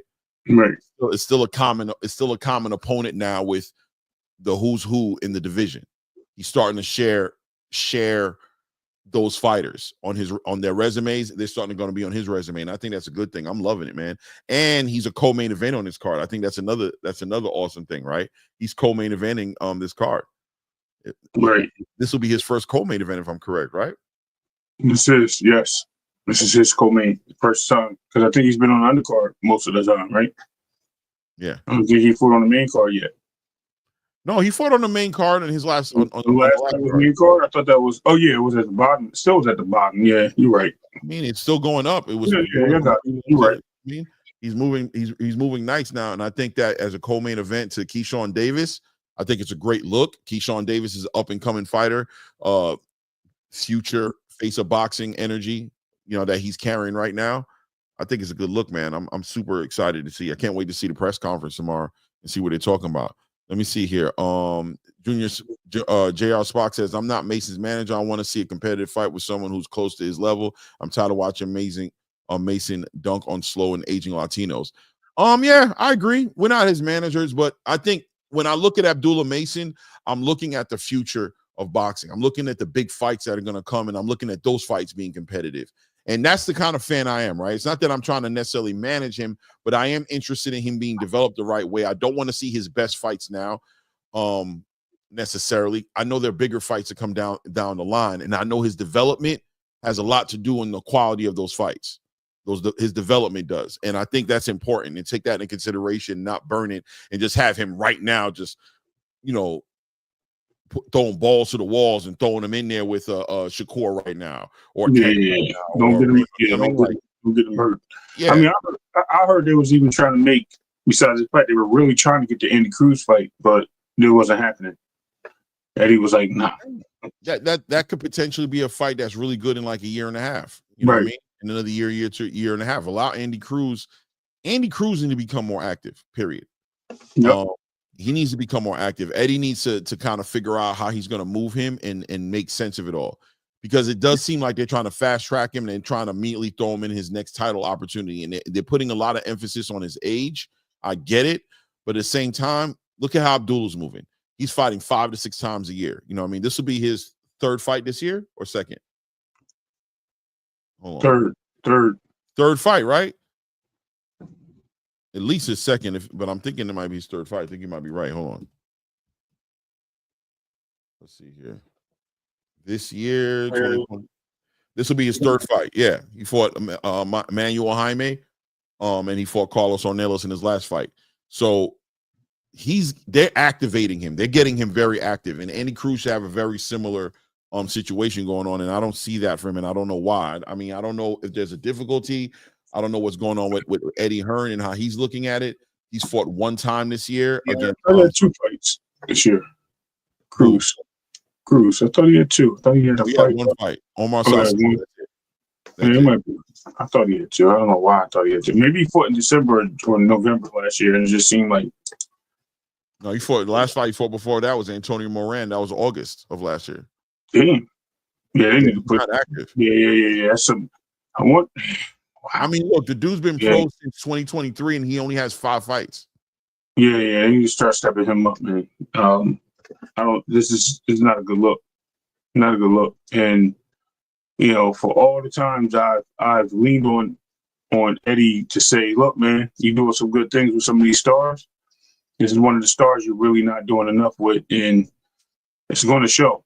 And I think we're starting to see it, and this is what people criticize him for, Clay. So, I mean, you're not being no better than the other guys as you claim you are when you're doing the same. What could be getting in the way? Because he's doing a decent job with Jaron. I'm thinking work visa, but he don't have a work visa because he became a citizen, right? Did he become a citizen? I don't know. He lives in Miami, so So I think it's not a work visa. Like, what could it be?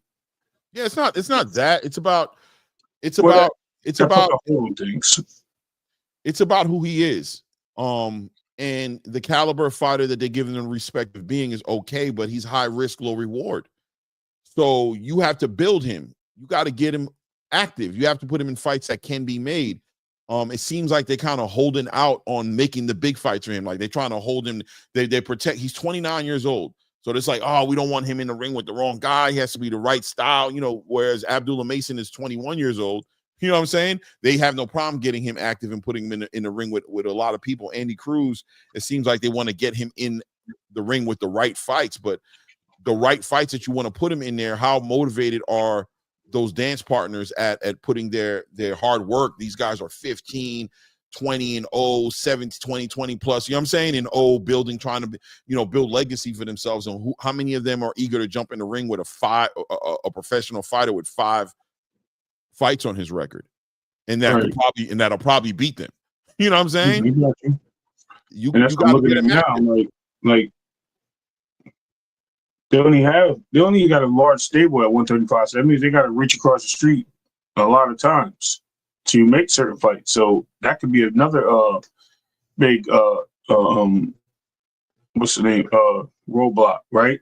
A lot of these promotional companies don't want to give up some of their fighters for this guy to be active too. You know what I mean? Like, look, man, we'll give you this guy, but we ain't giving you that guy. No. So they're giving them like trash fighters, D-level fighters to make these fights happen, or guys that's been in the game a little too long and they just giving their up and coming talent or their current talent, you know what I mean, that they're saving for their fighters. Like, you know what I'm saying? Like they got their C-B-level fighters that they're saving for Abdullah Mason. They're saving for trying to think who's on. I don't think PBC don't got nobody really on 135 level for these guys for Tank because he's fighting elite fighters, but saving them for like different for like Zepeda. Like they're not putting their talent out there for that. So maybe it's just a problem of him having to go overseas and get fights for him. Why not? He's going to have to start pulling these guys over there. It could be that, right? But I'm going to tell you right now, just looking at the rankings, right? They got this man ranked number 7 in the whole lightweight division, right? So you don't want him fighting. You got him ranked that high. You're not trying to fight a number 15 guy, a number 20 guy, right? Especially at his age. You want to protect the investment, but at the same time, inactivity is going to take the wind out of this guy's sails, right?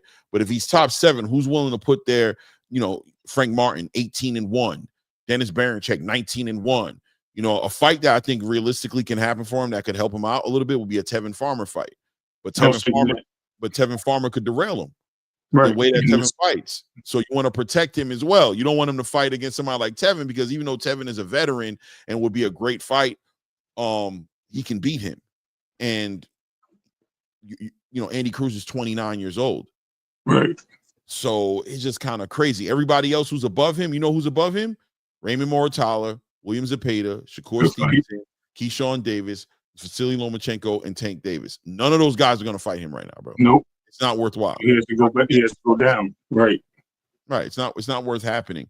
Right now, his best chance in making a huge fight would be against Shakur Stevenson, being that he's number 1 with Andy Cruz. That would take Mauricio Suleiman to go ahead and activate some sort of mandatory there. But we know William Zepeda is right there. Not until William Zepeda moves out the way, he ain't getting nowhere near Shakur Stevenson. You know what I'm saying? What about a Denise Berncheck? I know that's like he's washed up, whatever he is, but he's still ranked, right? You got him. You got Richard Nunez. I don't think they want to put him in the line. Fight. Dennis is a legitimate fight, but the payday gonna have to make sense because that's what I'm saying. Yeah, that's what I'm getting at. Like I'm looking at some of these names now. Lucas Body hasn't really looked good. Big risk, low reward. Why? Because he knocked out one guy. He hasn't looked good since then. It don't matter. There's no reward. He's nobody. Got it. And you got to protect Andy. I'm just saying from a promoter's point of view, right? Right. Like, you know what I mean? It's like, I want to protect Andy. I want his fight to mean something. I don't care about the competition because I think he can compete at the highest level. But so he beats up Lucas Body, then what? He's just the same person he was. He's 6-0 now. You're right. He loses to Lucas Body F around. Absolutely right. He needs a stepping stone. Yeah, he's not getting that. He needs a fighter with some momentum behind him a little bit, but at the same time, manageable risk. Manageable. So you think, and I hate to say this guy, but you think Floyd Schofield would be a good name to put on his resume? Nope. No. High risk, low reward. High risk, low reward. I think he needs to get in front of the Maxie Hugheses of the game. What about Mark Messiah? I don't think people like that fight because he just moved up from like 126. He literally just skipped the whole division. So I don't think like that. Mark Messiah. That's a good fight. But he moved up. You think so? He's a former champion. Keep him busy and be somebody with a name. He's Mark Messiah right now is number 5 in IBF. He's he's got a little. I think Maxie Hughes, Joe Cordina, Sam Noakes would be a good name, right? Sam Noakes. I think Sam Noakes. Once again, is he going to be willing to fight Andy Cruz? He's on the verge of doing something nice himself. He's ranked pretty. You know what I mean? He's on the verge of doing something as well. Andy Cruz is super high risk, low reward, man. They got to get him active, bro. I don't see nothing really manifesting for him and him really getting any big opportunities until he hits like 10 fights. Right. That's what I believe. And so he's getting basically he's saying he's getting like the boots kind of like startup kit, right? Maybe. JR Spock says Cruz versus Floyd sounds about right, but it sounds about right as far as from a fan's point of view to see a good fight. But what does Floyd Schofield bring to the table? Number one, what does he bring to the table? Number two, how much money is Floyd Schofield right now? Seniors talking like Floyd Schofield is a big prize fighter, a big A-side privilege. You know what I'm saying? He's trying to dictate the pace and get millions of dollars. Andy Cruz isn't checking none of those boxes. So you're basically going to be asking for Floyd Schofield Sr. to do what we're all asking him to do, which is humble himself, right? Humble yourself. Recognize the fact that although you're ranked the number 2 right now in the WBA sanctioned body, which is diabolical because to have Williams Zepeda ranked number 1 over there at the same time as he's holding an interim title, the WBC, is just corruption again in boxing with these sanctioned bodies. It makes no sense. But regardless, you're number 2 with Floyd Schofield in the WBA rankings right now, but that's just politics, right? In reality, you're you have a lot of prospect energy. You got forced into being a contender. You didn't even see it coming in your last fight that you had. You thought it was going to be a 10-round fight. You know what I'm saying? They threw you in a 12-round fight. But you know what I'm saying? And you're up there as a champion. You're a contender. You are what you are. But at the end of the day, money-wise, you use a little humbleness, right? You can be humble. You can be more humble than you are. Oh, Gabriel Flores would be a good fight. Maybe. That's a good fight. That's a fight they can make. Gabriel Flores? Yeah. Okay, but where's he? I don't even see him in the top 15. Is he there? Yeah, he's there. He's ahead of him in the WBO. I see him in the WBA at number 13. Let me see in the WBO. Okay, yeah, he's number 6 in the WBO. Yeah. Well, once again, I mean that, yeah. And he's gonna take the money. He's gonna take the money. But he's doing okay, man. 26 wins, 2 losses. Yeah, knockout ratio down by 31. Yeah. That might maybe that's a fight they can put together. Who's Gabriel Flores fighting with? 34 with Top Rank. I mean, there's possibilities there, but they need to get him active, bro. They need to get Andy Cruz should be fighting 4 times a year right now. Four times or more a year right now. He needs to be on that Abdullah Mason diet. You know what I'm saying? Fight. Every card that you can fight. Otherwise, and I'm being honest with you, I don't see nobody else picking him up and doing the work differently. In other words, if he goes to top rank, he's going to become active. He's going to have to bet on himself. They're not going to sit here and babysit him like they did Lomachenko, because he's not doing Lomachenko things. Right. You know what I mean? He has the skills, but he's not doing Lomachenko things. It is what it is. You say that the promoters have learned from Lomachenko? Like, not trying to be funny, because a lot of them put these guys in the ring with him to beat Lomachenko. They all thought that he was just a phase, like, I mean, a new fad, and they was going to stop him at the time. So it being a little different. They like, okay, this guy's got, somebody knows something about this guy. They know his history. They all try to recruit him, right? You know how it works behind the scenes. So they might know that he might be a little too high risk. Yeah. Yo, salute to everybody in the building. We got 38 people in the building. Thank you for being here. Please remember to hit that like button, man. If you haven't subscribed to the channel, take an opportunity to do that as well. But definitely hit the like button. Don't forget to do that. I appreciate you guys in advance. That's another point. Can he go to 40 and start working his career? He's small, though. He's small. Punch power ain't there at 135, so he's gonna go to 140 and put himself in even more danger, bro. He's small for 135, bro. Like, it's crazy. He shouldn't go to 140 without any accolades. It's something to leverage. Or he's going to start at the bottom of the list at 140 again, and more than likely take an L before he even sees a title shot up there. Ross Scott says Claymore Rain, but Cruz versus Floyd is a good fight. I agree. So Floyd, who ain't did ish, going to use money as an example to avoid certain fights. Yeah, that's what he's doing right now, offering $2.5 million for Abdullah Mason. That's why we ain't getting the fights now. 100%. I agree with you, Ross Scott. No doubt. The only pushback I have at that statement you're making, Ross Scott, is, do you think I don't know that, or I'm not in agreement with that, or I think, you know what I'm saying? Do you think that? You know what I mean? I'm completely aware. That's what I'm saying. When it comes to Floyd Schofield, it seems as if it's going to become Floyd Schofield is moving with a Brian Norman type of energy right now when it comes to this money, except Brian Norman at least is a champion. At least he's you know what I'm saying? He's a legitimate champion in the division, but I do think he might be, and we could talk about that next too as well. As far as I'm hearing a lot of opinions on this conversation about Brian Norman and Jerome Boots. And I think we got in depth yesterday pretty good, spoke about it pretty well, kind of put some real perspective on it, but we can revisit it. But then at the end of the day, at least Brian Norman Jr. is a champion. Schofield is $2.5 million. Where and why and how is this man even saying those words? How could he even bring that up? Like, why? I'm going to tell you why. Because Shakur Stevenson offered him a big payday, a payday that he didn't take, a fight that he didn't make happen. And now he's taking that price. He's taking that fight that he had contracted as a fight that he did. He's speaking from the perspective of somebody who's gotten millions of dollars. So maybe he's joking, right? Maybe he's joking. Maybe he's making a funny. So, Rollo. Oh, Rollo Green, salute, King. Long time no see.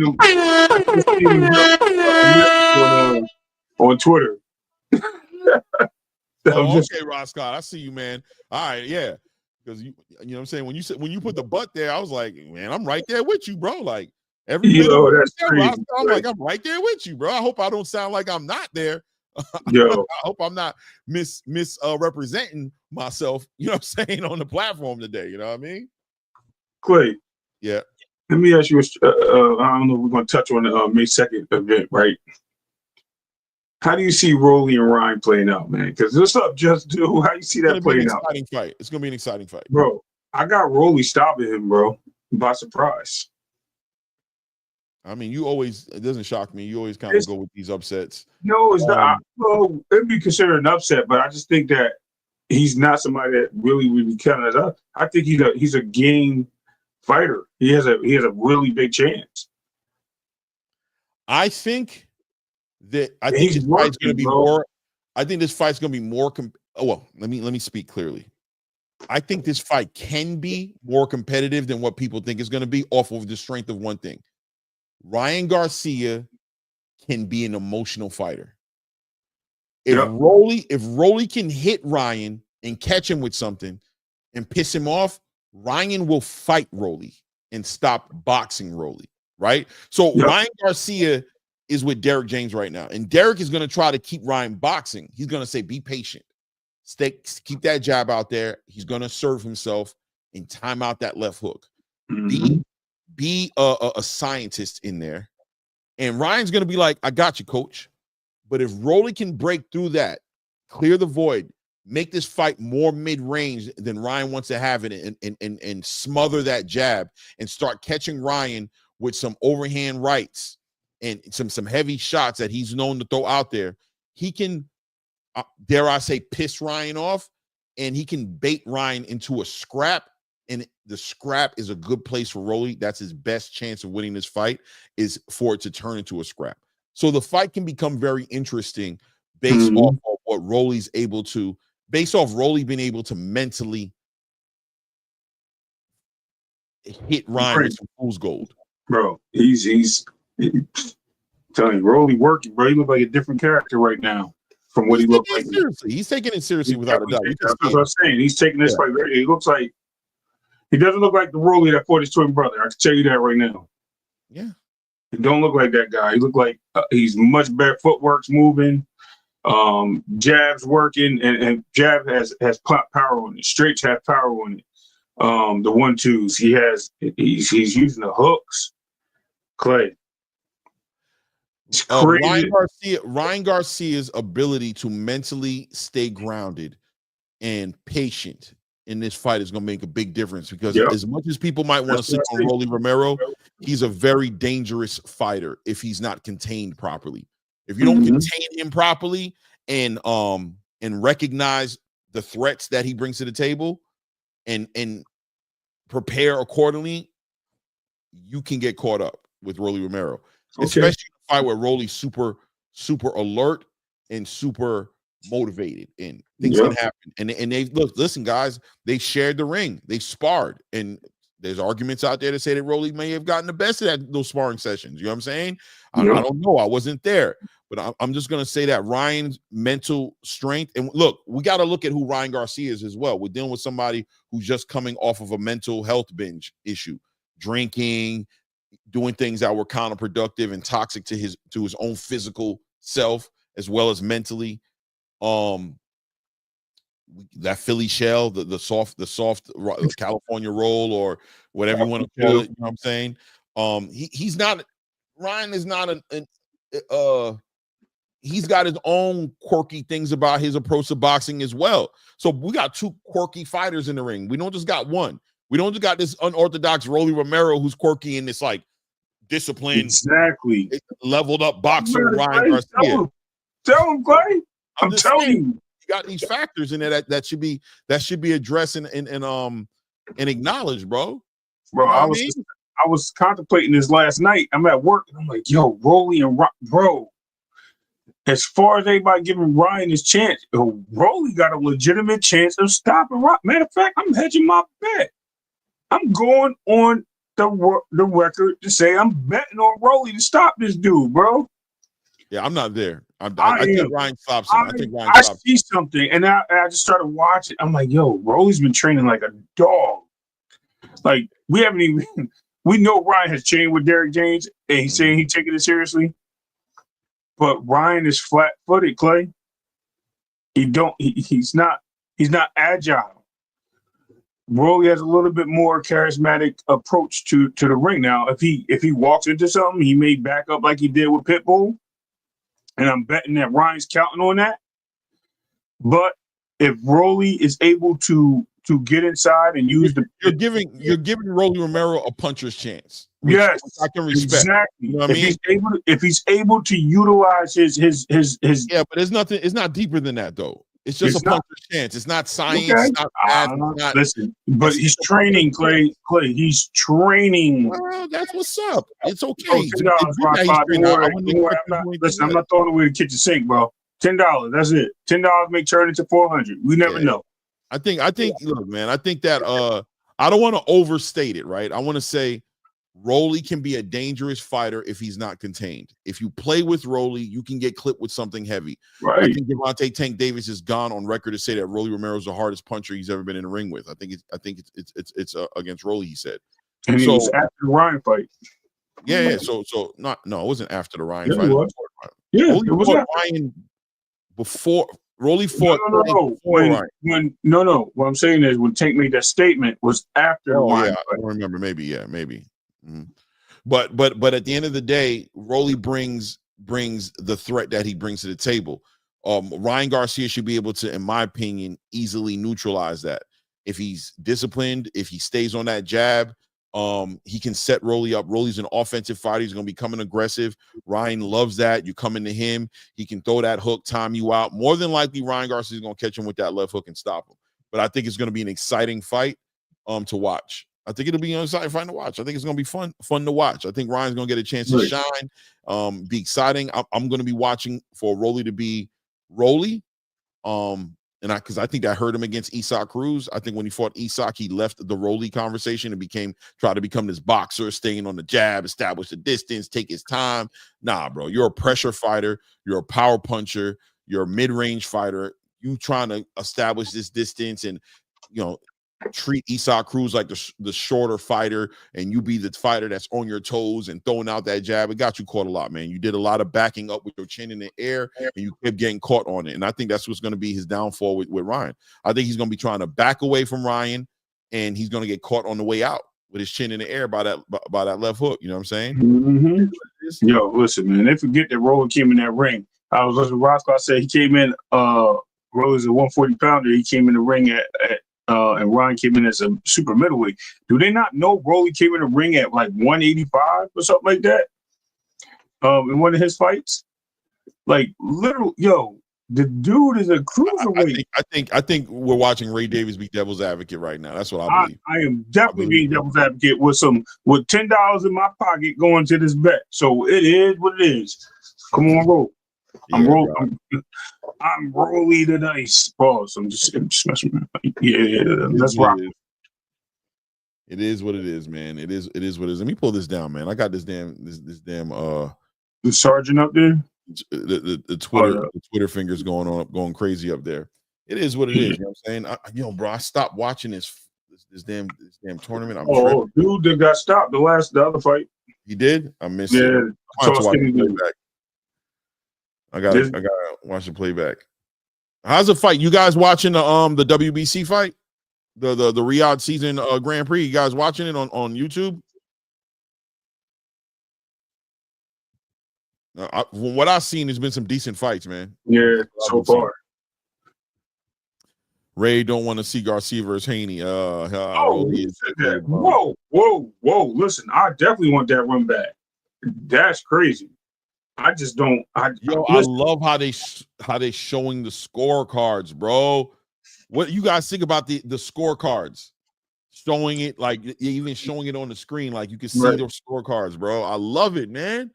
And I'm gonna keep it a buck. Clay, I think Rolly's more dangerous for Devin than Ryan because of his awkwardness. I think Devin knows what he's getting with Ryan, right? So I'm not listen to what I'm saying. I think Rolly is so awkward and so daggone freestyle. He don't freestyle. He be waving his. He do this. What Rolly did you see doing that? Tell me when you last seen him do that. This when I did it. Fight the last time you saw him. He didn't do it with Pitbull. Yeah, he hit Pitbull with some shots. He didn't hurt Pitbull. He was boxing against Pitbull. He was on that jab. He was trying to move around the ring. He was trying to turn Pitbull around. He was trying to keep the distance. Because Pitbull was overhands was just devastating to Rolly, bro. Yeah, but Rolly was being a boxer in that fight. He wasn't being reckless. That's what I mean. He lost. What I'm saying is he's lost that reckless Adam. I think he got it. I think we'll find out. He's gonna need it in this fight. Yeah, I agree. Yeah, J.R. Spock. Yeah, man, it helps to put the judges. It puts the judges on the stage just as much as it puts the fighters on the stage, right? Somebody caught me, Clay. it puts the judges on the stage just like it puts the fighters on the stage. Like you got the judging that you're watching happening in real time as well as the boxing. I think somebody lying now. I ain't never say that. I said he has a chance to beat both of them. I didn't say he will beat both of them. I don't even. Let me not spoil my fun. But anyway, no. I'm not saying that. That's what I'm gonna go with. I plead the fifth.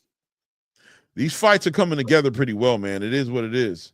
So I heard something last night, and rightfully so, using the word right. That's actually shout out to Dub Rightside. He asked a question. It was a great, interesting question, Clay, about could Turkey have made more money spreading some of these fights out instead of putting all these big names on one card? And I'm like sitting there like, yo, I like the fact that you got big names on one card. But is he on to something that Turkey can be giving us fights week after week? I mean, that costs money to do so too. But yeah, maybe production costs, man. It's not worth it. Right. So then I'm like, and you combine the fact that you combine the fact that he's paying these dudes that he's paying them their highest purses, so he's probably saving money by putting them on the same card more than spending the money and putting on multiple cards. Damn, you brainstorming, bro. That's what because we talk too much to each other. I literally came to that conclusion. You didn't let me finish, but it's cool. I came to the conclusion that it makes more sense for Turkey. Y'all might think it. I mean, for fans, we're still getting their fights. Yes, we're not getting them stretched out. We're not getting, we're not anticipating. But for Turkey, it makes more sense because he's able to capitalize on one sale. You know what I mean? Look, the man's committed to spending. The man's committed. He's committed to not shortchanging the fighters, right? That's what his whole entire right now, because I know some people are going to say, yeah, let's see how long he does it. But for now, his whole thing is he's putting the fighters first. He's paying their fighters their highest paydays. Okay, he's going to do that, and he's going to do that at a cost, right? Because he's probably not very profitable right now with what he's doing. To sit there and put all these fights on multiple cards and pay these fighters the top money and pay the production costs and the trailers, and you see how he does the promotion of these fights. He doesn't spare no expense on one. It's crazy. Yeah, he's giving halftime shows. He's giving away Mercedes Benzes. He's you know what I mean? He's doing all types of craziness, right? He's purchasing Ring Magazine. Yeah, he's probably saving money. He's probably saving money by putting all these fighters on the same card. That way he can pay them what they want to get paid, but at the same time, I'm sure he's not adverse to saving money. He's probably not adverse to it. I know he has it and he's spending it, but he's probably not adverse to saving money. We got 50 people in the building. Salute to everybody in the building. Please take an opportunity to go ahead and hit that like button, help the algorithm out. If you haven't subscribed to the channel, don't forget to do that as well. Claymore, who should be Bakoli's next opponent? Oh, he had a fight coming up. Yeah, he's fighting F.A. Jogba next, from what I understand, unless that's changed. Let's see who it is. Martin Bakoli's in a situation where, I'm being honest with you, he did something to save that card, and I'm hoping that Riad season has a game plan for him. Yeah, he's got F.A. Jogba. It's going to be Riad season. It's going to be on the Canelo card. He's going to be on the Canelo card. That's what I thought. I was going to say that, but I didn't want to jump the gun until I seen it. Yeah, JR, he's going to be on the Canelo card. So, but he wins this fight against F.A. Jogba. I would expect to see Martin Bakoli right back in the top heavyweight conversation. I could see him fighting. I'll be honest with you. Can I tell you a fight that I think would be a good fight that people are sleeping on, that they don't talk about? I was going to say it, but I'm going to say it. Nah, I mean, you can say it, but it's probably not going to be what I'm going to say, because I'm going to come out. I know it's not. I'm just throwing something out there just to get the buzz going again, but go ahead. Oh, okay. I think him and Dillian White would be a great fight, bro. Yeah. I think him and they got history, bro. They have history. They got B-roll, bro. They almost got into it in the lobby, chasing each other around. Martin Bakoli was saying that Dillian was ducking him for the longest time. Who's Dillian White going to fight? Dillian's been looking to get in the conversation. He wants to get into the Anthony Joshua conversation. He wants to get he missed his opportunity to fight against who was it that he just missed the fight against? It just got Philip Ergovich. He missed out on that. I doubt Philip Ergovich revisits that, makes that fight happen again now that he's got that victory and got some sort of an intercontinental type of title. He's probably Philip Ergovich has got his way back in the conversation. Look, Martin Bakoli coming off of a loss, Dillian White inactivity, not really getting those big fights he wants. Why not? Dillian White versus Bakoli. Let's make it happen. Exciting fight. I think Turkey could sink his teeth into that. And I think the boxing space would love that fight. You know what I mean? That would be a great fight. Running Reb says Ajit. Yeah, but Ajit, why fight Dillian? I got an interim WWE title. He just came. I don't agree with that. Ajit, no, because I think he just came off that fight, an embarrassment loss, and the fact that that's a tough fight. You want to get him in there with somebody that's a good touch. You know what I mean? A nice soft touch, but a good fight. But not nothing that rough right now. And that's a little too risky for Bacoli at this point. Yeah. What you say? Bruce says if Bacoli beats FA, he gets a big fight. Yeah, he does, Right. man. But There at the same time, Martin Bacoli is a boogeyman. He's one of the boogeyman of the heavyweight division. Him, Ajit Kabayel, these fighters that'll take your place, right? They'll jump in the ring with you and take your ish, right? Like and kick you to the side and move forward. They're dangerous fighters who don't have the legacy and they don't have the reward isn't there. Now Turkey brings a reward now that he's willing to give these guys good paydays, but these fighters who are in that top 10 are going to sacrifice their position just for the big paydays, right? Like they're going to take chances, but like I said, I think Dillian White is a good thing for the heavyweight division. I know people get upset because he has the PEDs and all those things that he kind of been dealing with. It was multiple times, not just one time he got in trouble for that. But he's still an exciting fighter. He's in heavyweight. He's a puncher first, try to knock you out fighter. You put him in the ring with Martin Bacoli, who's on that same energy. You got a big fight, and either one of those guys move forward. Dillian White's in the same conversations, fighting an Anthony Joshua, Philip Ergovich. He's beaten some good fighters in the game. I think it's a great fight for Martin Bacoli.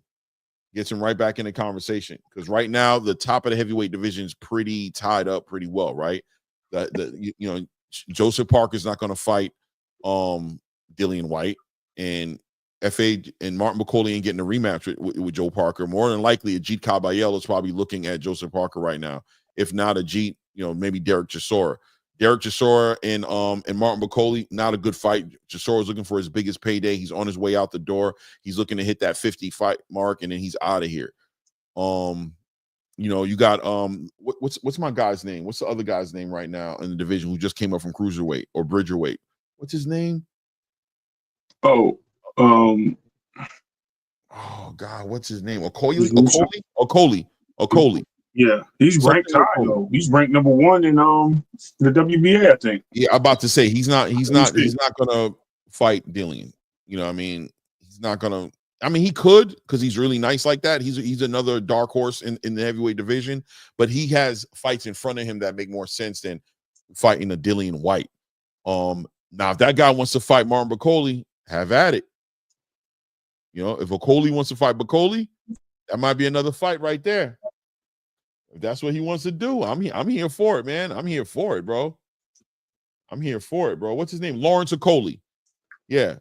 But I think Lawrence Okoli, sitting where he's at in the WBC right now, he's probably looking more towards an Ajit Kabayel or, looking at the winner of an Ajit Kabayel and maybe Joseph Parker or, what I mean? I mean, he's up there right now. But look, Martin Bacoli's number 4 in the rankings for the heavyweight division in that same division. I don't know what can happen.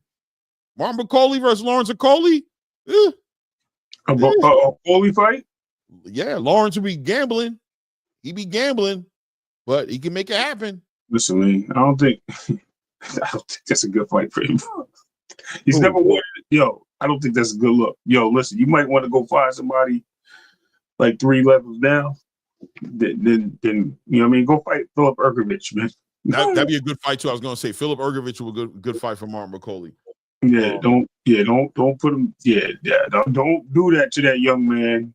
Don't do it. I'm telling you. Yeah. Derek Chisora will be a good fight, but he's already got something going on. Not to mention, it's not a good fight for Derek.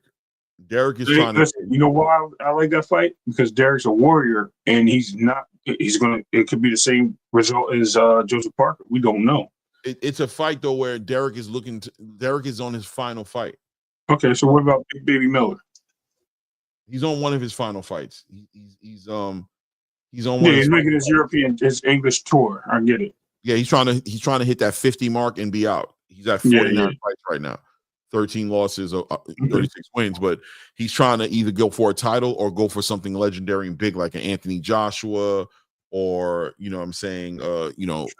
Daniel Dubois, or probably more so focus on getting a title on his way out the door. Right now, he's ranked number 1 with the IBF or number 2, but still a number 1 guy with the IBF. I mean, so probably operating in that space a little bit.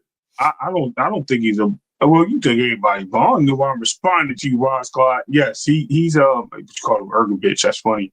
But ultimately, Clay, I think the heavyweight division is definitely back, bro. Let's just put it that way. And there's so many different avenues that end up in dead ends. You don't know which way to go. Some of them will be passed through streets, some of them won't. So it's some would just be roadblocks. So we have to see which way this goes, man. That's the way to look at it. Boy. Yo, Ross Clark be getting me, bro. He get me with that all the time. This fight right here between Munguia Jr. Oh, yeah, these two. Yo, Munguia face is like pepper red, but other dude eyes is I can't say his name. Jabad Mosa. I'm assuming that Munguia Jr. is losing this fight and he's trying to win it right now. It was closer than what it was a minute ago. Hold on, he might be because he's pressing right now. I'm looking for the scorecard, waiting for the scorecard to come out. He pressing heavy right now. Yeah, catching them, though. Them hooks are catching. They're going hands, bro. Yeah, I was gonna say McGill was hitting him with some good shots last round. Yo, you think what do you think the possibilities of a fight of the year candidate coming off of out of this Grand Prix? Strong. I mean, these are guys that equal playing fields, right? So you're going to have guys giving their best, giving it their all. This is.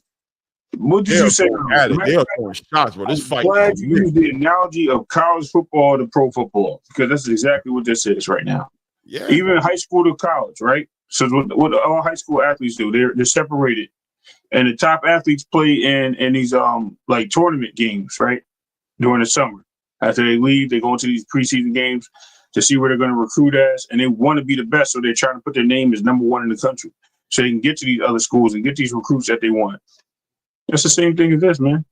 They're putting it all on the line. So Ross Scott says heavyweight division is back. They literally all look like substitute PE teachers. Hey man, when was the heavyweight division like full of these like Adonis Apollo build, like perfectly shaped? That's not what it is. It's a competitive division. With that being said, that is true. But let me give you this, like you just said, right? But they ain't not electricians, so it's okay.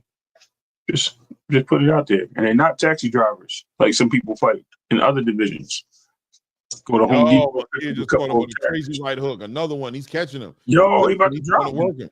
Yo, he about to drop him. He got 20 seconds. 15 seconds left in yeah, they stopped it. That's it. Munguia stopped. That's it. It's a stoppage. Munguia takes it. Wow, bro. He pushed it. Got him up out of there, Clay. Great fight, man. Damn, they couldn't let him get that last 15 seconds. Yo, he was putting it on. He wasn't responding. He stopped responding. He was fighting with him earlier. He's just running on the ropes. That's what the ref do. Card, bro. I'm loving it, bro. Hey, man, there's good juju going on over there with Riad season and what they're doing, man. It's like everything they touching. This looks good, man. This Grand Prix, this tournament is looking good, man. Nothing but good fights, man. Nothing but good fights. They said early stoppage. Somebody said in their early stoppage. I'm not hearing the commentating because I got the sound off, but I don't know, man. That dude was catching some shots. No, he wasn't fighting back. He started rolling on the ropes. He was fighting earlier, and then he started rolling back. Right, Ross Scott, this fight hitting, bro. On the YouTube, bro. On the YouTube, you better respect it, bro. They can say whatever they want to say. Tell me I'm lying, Ross Scott. They can say whatever they want to say, bro. This is free. This is on YouTube. You don't even need to have the DAZN package. You know what I'm saying? The $39.99 a month to watch this. And you ain't got to go legally stream it. You watching it right here on YouTube. And you watching a fight like this. Prospects throwing it like this. Prospects in competitive fights is diabolical. Because 9 out of 10 times, prospects are getting put, the best guys are getting put against the cherry picks, right? They're building prospects. So see prospects fighting like this, crazy. Yeah, right, Rob Scott. I thought it was a good stoppage, man. Look, he's not swinging. Look, see, he rolling on the ropes, and this dude catching him with look. See, he's reaching out to push him back. He ain't even swinging no more. Look, he stopped swinging. Like he literally stopped swinging on the other side before he leaned into this side. Like, remember we said he caught him and he rolled back like this, and then he started going and he started moving on the ropes. Yeah. It is what it is. You know what it is, Clay. You know what it is. You know what it is. Cousins. I'm reading like both chats. I'm reading the chat going on over here, bro. How many people are watching right now in here? Let me see. 2,400. It was like, it was a good number before. 2,400 on the Ring magazine. It's not the only platform showing it. Obviously, the Zone people are watching it on the Zone. You know, they're watching. Oh, what's up, little brother in the building? You know what I'm saying? Salute here for boxing in the building. Aaron Gonzalez says, which fight? This fight right here that we just missed right here with Munguia Jr. versus. I think about what the event is. It's the WBC World Grand Prix. It's on YouTube. It's on YouTube. Yeah, this dude, he was losing the first 3 rounds, I would say, Clay, and then he started stepping it up in the fourth. He was in the fight. I think they had him at a draw in the second round, but I thought he lost the first 3 rounds. Then he came out and just started stepping it up. The dude was that's that scorecard, right? Knowing what the scorecard is, knowing where you're at, knowing that you got to make something happen, pushes give those guys that movement to fight. And he was utilizing the jab to keep him back. And once he got past that jab, it was over, Clay. Once Munguia got past that jab, it turned into a different fight. Yeah, once he was able to drag that dude into a fight, right? Take it away the boxing and make it no, fight me, dog. Once they became that, it became his world. Fly Frequency, salute, family. Cardenas says, y'all watching fights on now? 100% the Cardenas. Yeah. Now. Don't disappear, though. You can open another channel on the side. And, you know what I mean? Yeah. We need you here, though, Cardenas. Let me see. Yeah, it's on YouTube. The Grand Prix WBC. Man, this is hitting, man. This will keep me on here too, man. You know what I'm saying? I feel like I'm doing a live, unexpected live fight chat. You know what I mean? A fight commentating. I think I'm gonna cover this next fight. I think I'm gonna call it, man, because it's good like that, bro. Yeah, no doubt, the Cardenas. Yeah, catch up fights, man. These fights are on point. And good interviews too, man. You saw the Canelo Alvarez interview on here? Yeah. That's what I'm saying. But where's this guy doing wrong by boxing, bro? That's what I want to, connect the dots for me. For real. Tyshawn Denson getting interviewed right now. Yeah. Who is this guy? Would he have gotten an opportunity to do what he did without this platform? Look at him with a mic being interviewed. So it's beyond, not only is it the experience of the big stage, but it's everything. It's the media training. It's the exposure to get an opportunity to speak, the voice you're getting. I'm loving it. Do you understand what I'm saying? I'm loving it. People are, I don't know what to say to you. I'm loving it. It's awesome for the fighters, man. The fighters are getting media training and exposure and certain experiences they're getting that prospects aren't used to getting. And you know what's crazy? In Ohio, in Saudi Arabia right now. That's what I was going to tell you. These people are getting to live a dream. They never, they didn't touch far soil. They'll never. Not many people are going to get a chance to touch that soil, dog. That's what the amazing part. Listen to this dude talking right now. I'm gonna turn it up. I'm muting you. Yeah, hit mute. He's talking about coming from a small town, Akron, Ohio. He's saying the chances he has out there, that the last big star to come out is LeBron James, and for him to be on the stage, how valuable it is to him. Yeah, bro. Yep.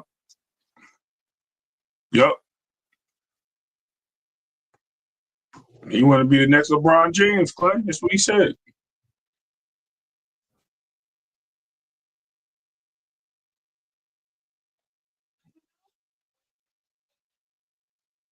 Five 5-0. He just got a victory. He's going to the next round. Come on, bro. Look at him. Come on, bro. Come on. I'm not trying to hear none of this nonsense. Anybody hating on what's on this Riad season moving, bro. I don't care, bro. I don't care, Ray. I'm not trying to hear none of that. Congo, my boy, I'm not trying to hear none of that. Look, the Congos versus the Philippines right now coming up. Right? This is what's up. Come on, man. Y'all got to stop the hating. Anybody who's hating on this don't like boxing, bro. Don't love boxing. Don't want to see boxing. Excuse me. As a Nia, I apologize. Their flag is similar. Who they flagging? What are you talking about right now? Right now, Joma Choke. No, you said flagging. What are you talking about? I said the flag. I thought he was from Congo. He's from Tanzania. Oh, okay. My bad. Yeah, my bad. Similar flags. Hey, Nick, I hear you, Nick. I accept that, man. I'm all for it. I'm right there with you. I'm gonna say it out loud for you. She says, I'm manifesting. I love Claudia, but they need a woman like me on the mic too. As much as I love you, man, I seen you get heated with people. I don't know if they want to do that. You might punch somebody. Nick J's a professional by nature. I know she is, but I've also seen her take her sandals off and like her co-host grip the concrete with them toes. Just kidding. I love Boxiana said that. Don't mess with me. She said it herself. I was laughing. She was like, you ain't never seen nobody grip concrete. I was like, damn, Boxiana, like, you really like that? I love it, girl. Like, look, see? She said it, Clay. I ain't say it. I was like, man. So you know, every time I go up in the chat, I gotta hit her with the toe grip, right? Yeah. Every time. But yeah, salute to the queens of boxing. For real. Yeah, I got my eyes on this fight happening right now. Yeah, it's a good fight. What weight is this? 135? It looked like it. I don't know what it is. Maybe smaller than that. Yeah, like 126. On his face, man. They're gonna wipe some of that off, bro. We got Juma Rabdani Choki, 9-0, 3 knockouts, 1 draw.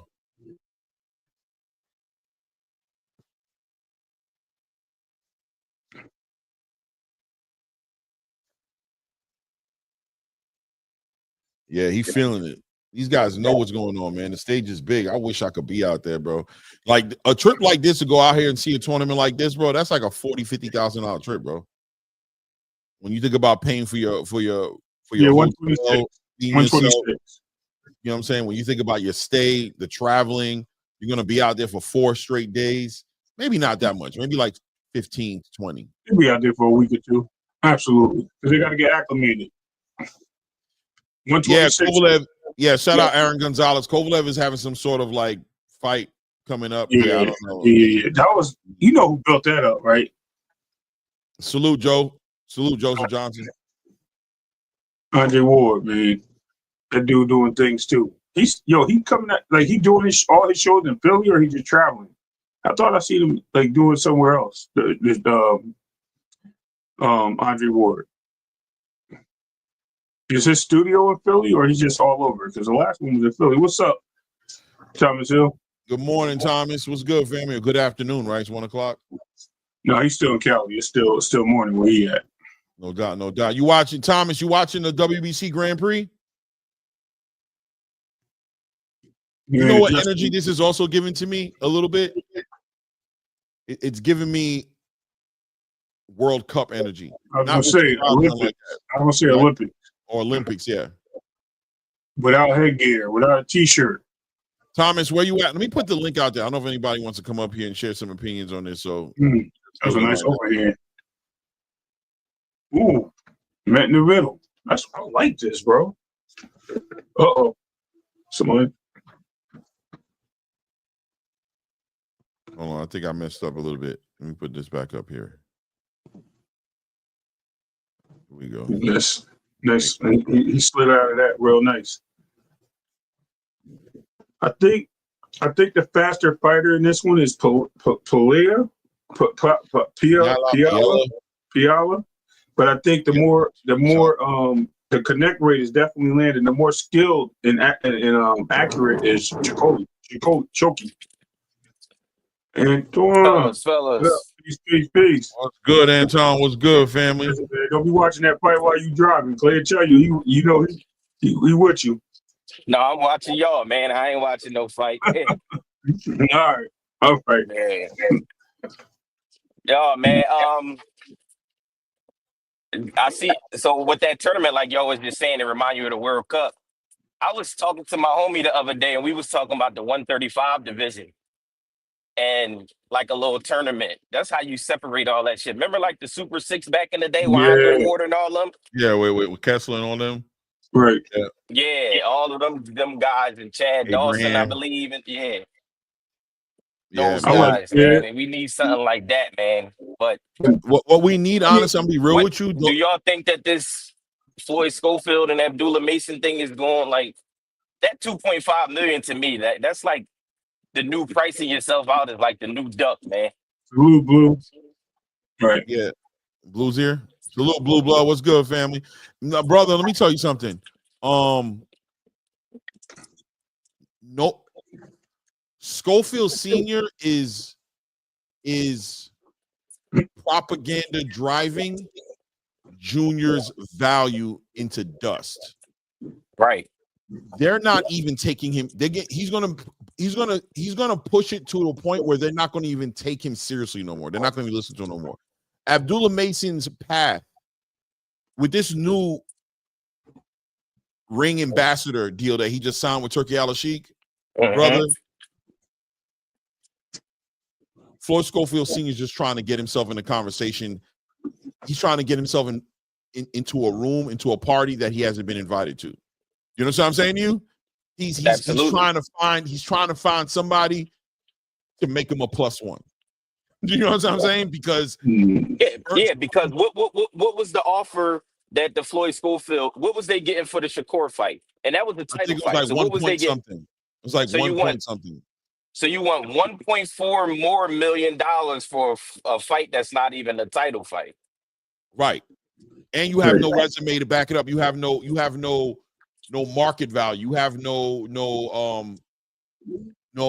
record to lean on and be like, well, you know, I headlined this event. I packed out a stadium. This is what I did on pay-per-view. Like, if you don't have the accolades as far as titles, at least do like Ryan Garcia, right?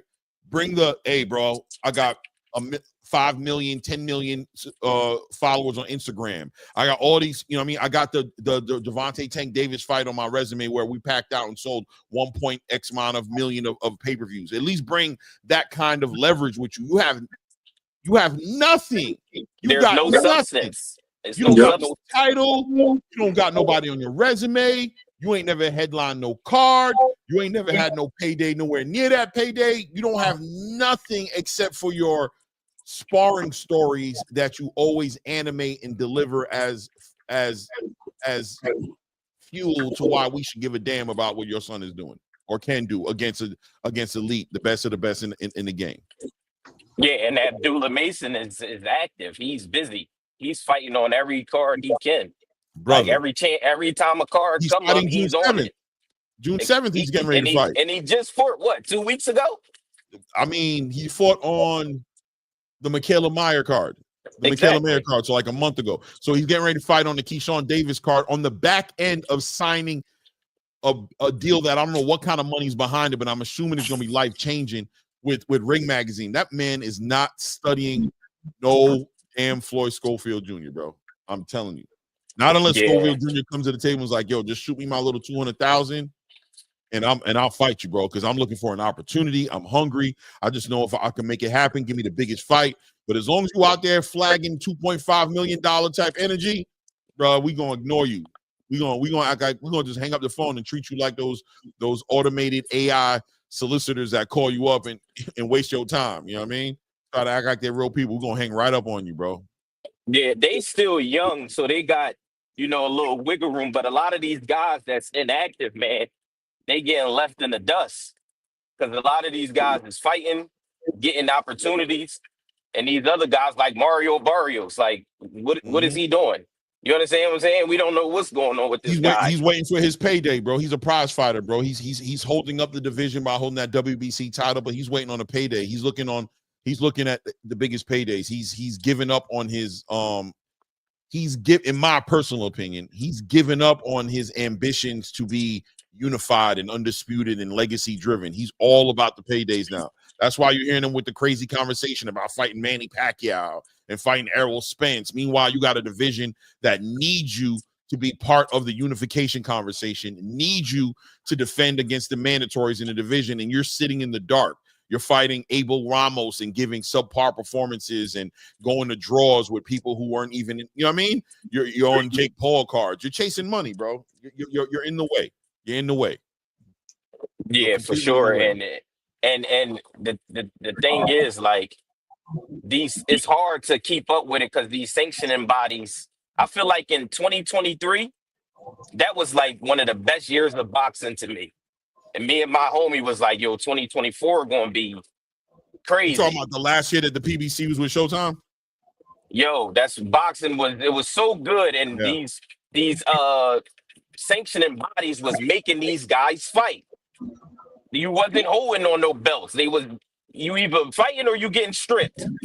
2024 turned out not to be so good. 2025 right now the year started off pretty okay, but man, 2023 was a blast, man. 2024 and 2025 has been the resurgence of boxing via Turki Al-Sheikh. It's been his 2 years. 2024 and 25 has been his era, his time. He's been running the show, yeah. This is what this is going to be called. Well, history is going to reflect on these years as Turki Al-Sheikh's impression on the game, influence on the game. Shout out to Here for Boxing, man. What's good with you, family? I know we got you. You got the mute on, man. What's good with you, King? So I'm in here getting food together. My daughter, I'm having a little birthday party at my crib for her tomorrow. So happy birthday to your daughter, man. Her birthday tomorrow, my birthday today. Oh, happy birthday. My daughter's birthday today. My other daughter's birthday. I got one on the 17th and one on the 17th and one on the 28th. Oh man, no doubt, man. God is good, man. Yeah, man. Best good health. Getting something together for your family. My little one she on spring break this week, so it's easier. Her birthday's the 28th, but I'm just doing the party tomorrow because it's just logistically easier. Yeah, so it's a little early, but whatever. What's up with you? Gonna have the friends over? She gonna have the friends over? Yeah, I let her invite 9 of her little girlfriends over, and they're gonna sit around. It's a little hibachi joint. So order a bunch of Japanese decorations. I'm gonna cook on the black stone. It's a nice little joint. You know what I'm thinking about in my mind? You remember Bill Cosby back in the day? Did you see the one where Rudy had the little sleepover and Bill had to entertain all the little girls, and Bud came over, was the only boy, the little Bud. You remember that one? That episode? Alicia Keys. I remember that. Yeah. What's her name? Juicy Bolay's sister. Juicy Mole, whatever his name is. Juicy Smollett? Jesse Smollett. Jesse. Yeah, Juicy Smollett. Juicy Smollett. Juicy Smollett's sister, whatever her name is. You know what I'm talking about. Yeah. She was on that episode, and he was doing the horse ride. He'd have him on his knee, and he was holding his shirt, and they had to hold on. I don't know if you've seen the episode. I'm old, bro. I'm exposing my age right now. I watched the Cosbys, but I didn't I'm not like a Cosby aficionado. Like I watched it growing up, but I wasn't like locked in on it. Yeah, that episode was just a good episode because it was the one episode where Cosby was like hosting Rudy's party. You know what I'm saying? He allowed her to invite like about 8 to 10 of her friends, and the parents. I told him drop off his 5, pick up his between 9 and 10. Get him out of here. Yeah, get him out of here. Yeah. So you know what's been on my mind, right? Clarissa Shields. If I'm not switching topics, is that cool? If she did a live, she was on live earlier. So my thing with Clarissa, right, and I'm going to use black, white, Mexican, the aspect of that to talk about her. When we look at black athletes are always required to tone it down. You got to act a certain way. But when it comes to white athletes, they're considered fiery, passionate competitors. And I have a problem with the notion that this black woman has to dumb herself down to make America feel better about her. She's passionate about her job. She's passionate about her sport. And we can't forget that she is a woman. And I don't mean that as an insult, but women are generally a little more fiery, a little more passionate than men are. But I developed an even greater respect for Clarissa when I heard her talking about what happened in Devin against Ryan Garcia, and how her voice cracked, and she was pleading with black people like, yo, support this dude. Like, how dare y'all ever sit around and attack this kid after he got cheated, and his career can never be the same. And I'm like, it's crazy hearing this come from a black woman when so many black men attack this kid every single day as if he wasn't the victim. And it's crazy that a woman had to come out and say it to me. You know what I mean? Like a woman had to get on her. A woman with the platform, with the voice, had to be the one who come out and say it and defend this guy against this racist cheater. While everybody else, so many other black people, they don't stick to the code and they kick Devin while Devin's down. I'm not making this a Devin thing more, but like a Clarissa thing. Like I'm never going to turn on her, bro. I don't care what she does because she gets it. She's a black woman. She's emotional. She's passionate, and she shouldn't have to dumb herself down to satisfy white America. And I don't think it's. I'm gonna be real with you, but it's not white America, right? It's our own people who's doing it. Like we're programmed. We're so conditioned, bro, to check each other when it comes to being prideful in ourselves, right? Like when Ryan Garcia's father did the whole nappy-headed comment, right? And people was like, yo, bro, that's kind of crazy. But yo, man, you know what I'm saying? That's what's wrong with black people. When people tried to, you know what I'm saying? It was our own people who look just like you, who was checking you. It's the Willie Lynch thing. We know we're trained, and it's the same thing that happens in our neighborhoods. We're so quick to kill each other. We're so quick to do things to each other that we wouldn't even think about doing to people outside of the race, right? George Zimmerman's still walking around. But they want black people to dim their light and dim their greatness to make them feel better about things. And they did it to Muhammad Ali. They do it to every great black person who comes along. Like, but what white person is checking Clarissa Shields?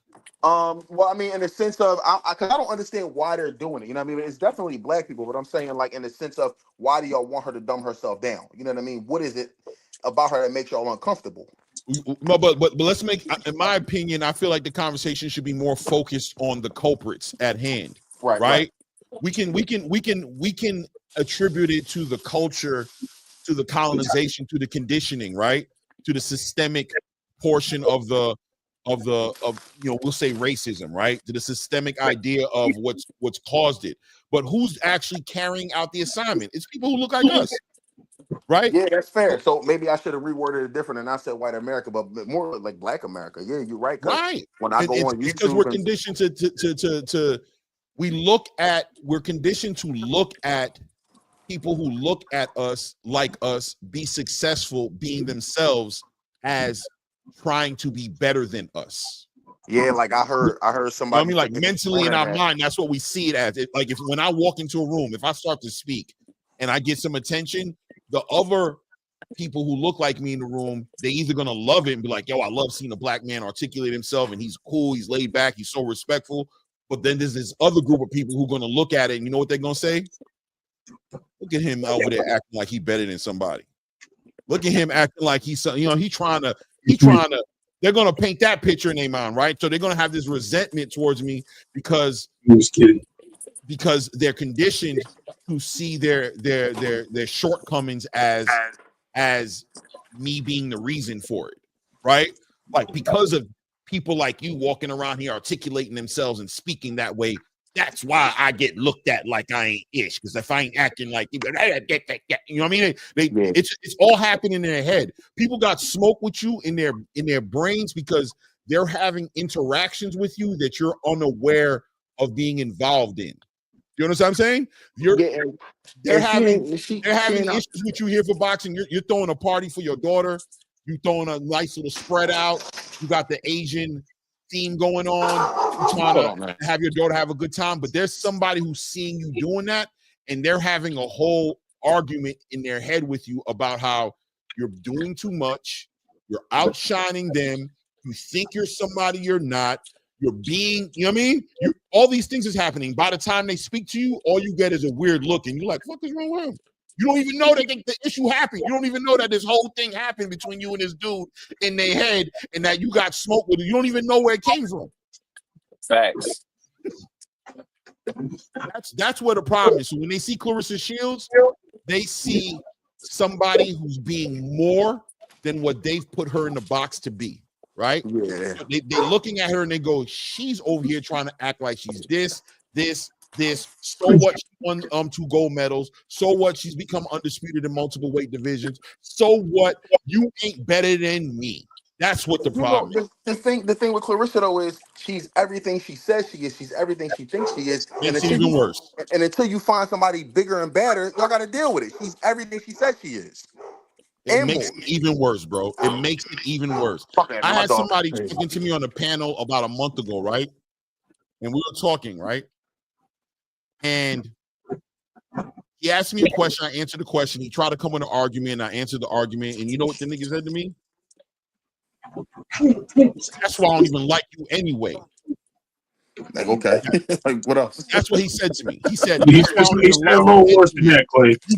You being that's why you I don't like you anyway. You being somebody's side bitch on their channel. So well, the conversation there's people left in the the world. topic and it went into personal insults, right into personal insults because he ran out. You know where those people, where those people come from, and you know why they feel that way, and it's programming, it's pre-programming. 100% conditioning. So do y'all feel it? You froze. He froze up.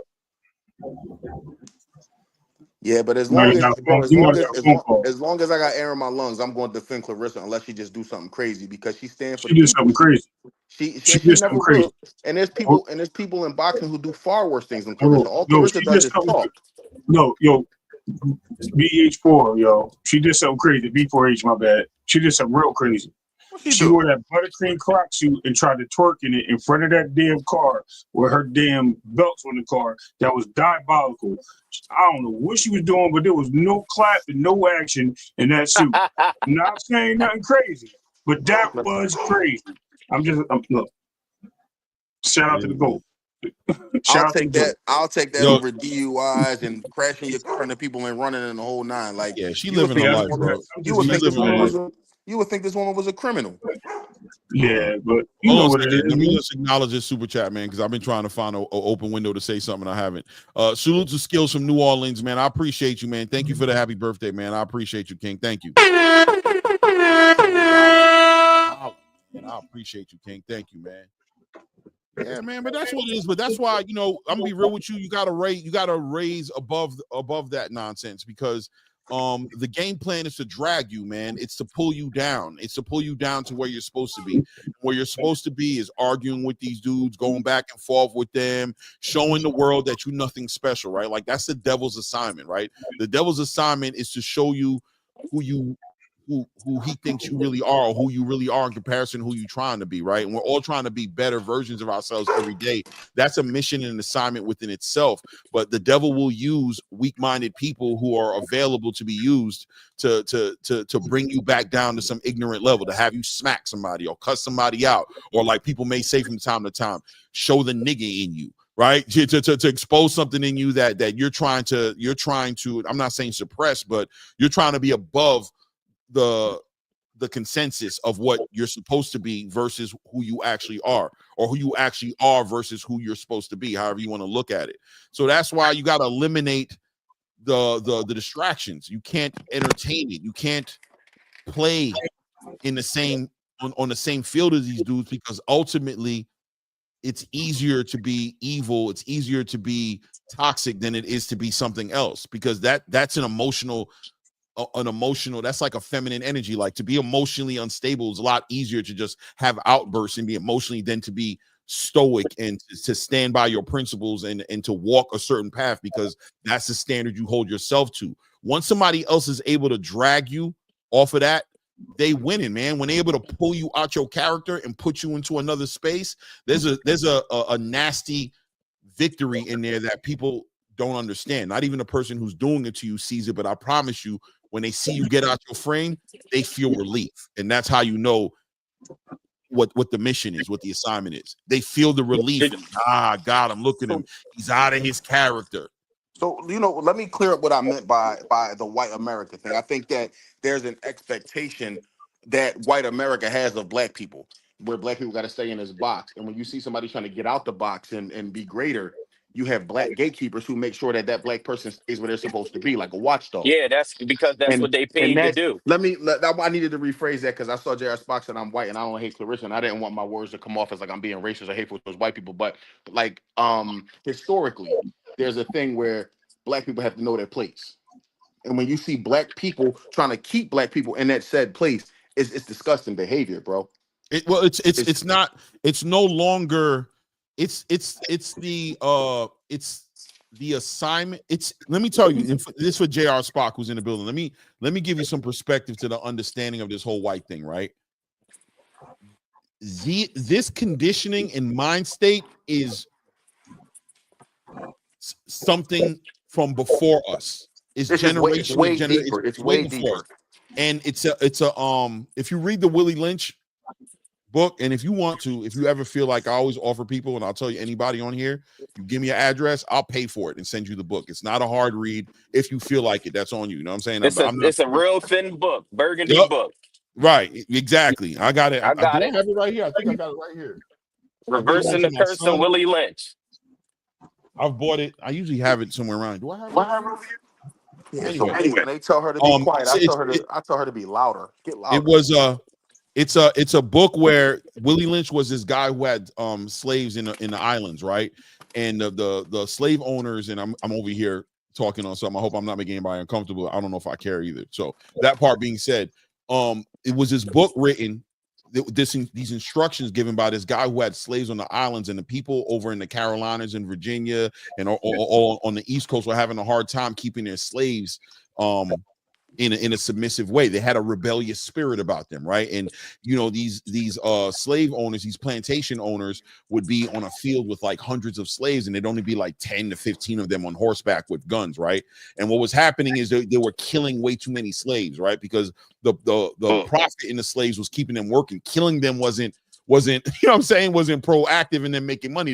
They were like, damn, we keep on having to kill them because this and that. So Willie was like, no, you got to mentally break these dudes and understand how to psychologically affect them, not only affect them and lock down the slaves that you have, but you have to find a system that works continuously for generation to generation to generation to keep these people online. So we came out with these tactics that did that, right? And ultimately broke the family down, took away the respect of the man from the woman. You know what I'm saying? So many different things that got put into place, but ultimately had black people checking black people, right? Had the checks and balances system working, so they didn't have to work as hard.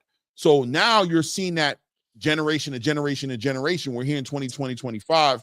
I said 2020, 2025. We're here in 2025, and what you're seeing is the product of that buck breaking. So when Here for Boxing is talking about this white energy, it's not you. You're not on that. You're not doing it. You don't even want to be like that no more. You weren't even born when this started. You could be 90 years old. This happened before you were born.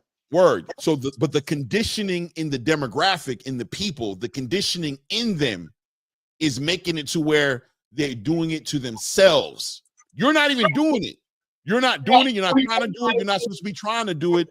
This is systemic, that these people are trapped in this mental bondage from generation ago, buck breaking that happened. And only the exceptions to the rules who are able to tap into their critical thinking and shake off this stereotype that they believe they were supposed to be in themselves can shake. But the other people who are still under the conditioning attack the people who are shaking the stereotype. So it's very inside business going on. And if you need an example, the greatest example is like a Jason Whitlock type. If you want to know who we're talking about, it's the Jason Whitlock type. If you're not familiar with Jason Whitlock, just go read his Twitter. Marcellus Wiley, Jason Whitlock. Nobody's worse than Whitlock. Whitlock is the king. Oh yeah, they all in the same boat to me. Marcellus Wiley will say good things about black people. Jason Whitlock never will.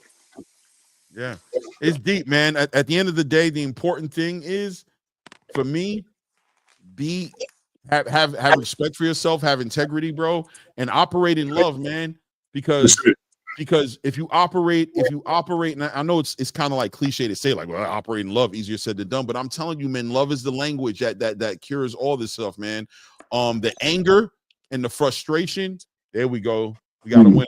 The anger and the frustration is all the devil's language. Anger, frustration. You have to rein that in, man. You have to operate out the love, man. And I'm telling you, that's the only solution. I promise you, that's it. It's kind of like remember, Clay, we had a conversation like last month when we was talking about what Bill Haney was saying about the black and the Mexican fighters. Mm-hmm. And we were saying that it was the right message. It was just coming from the wrong person. But what he's saying is true. Black fighters has to dominate in these fights. They have to be outstanding in these fights. But these Mexicans, they don't.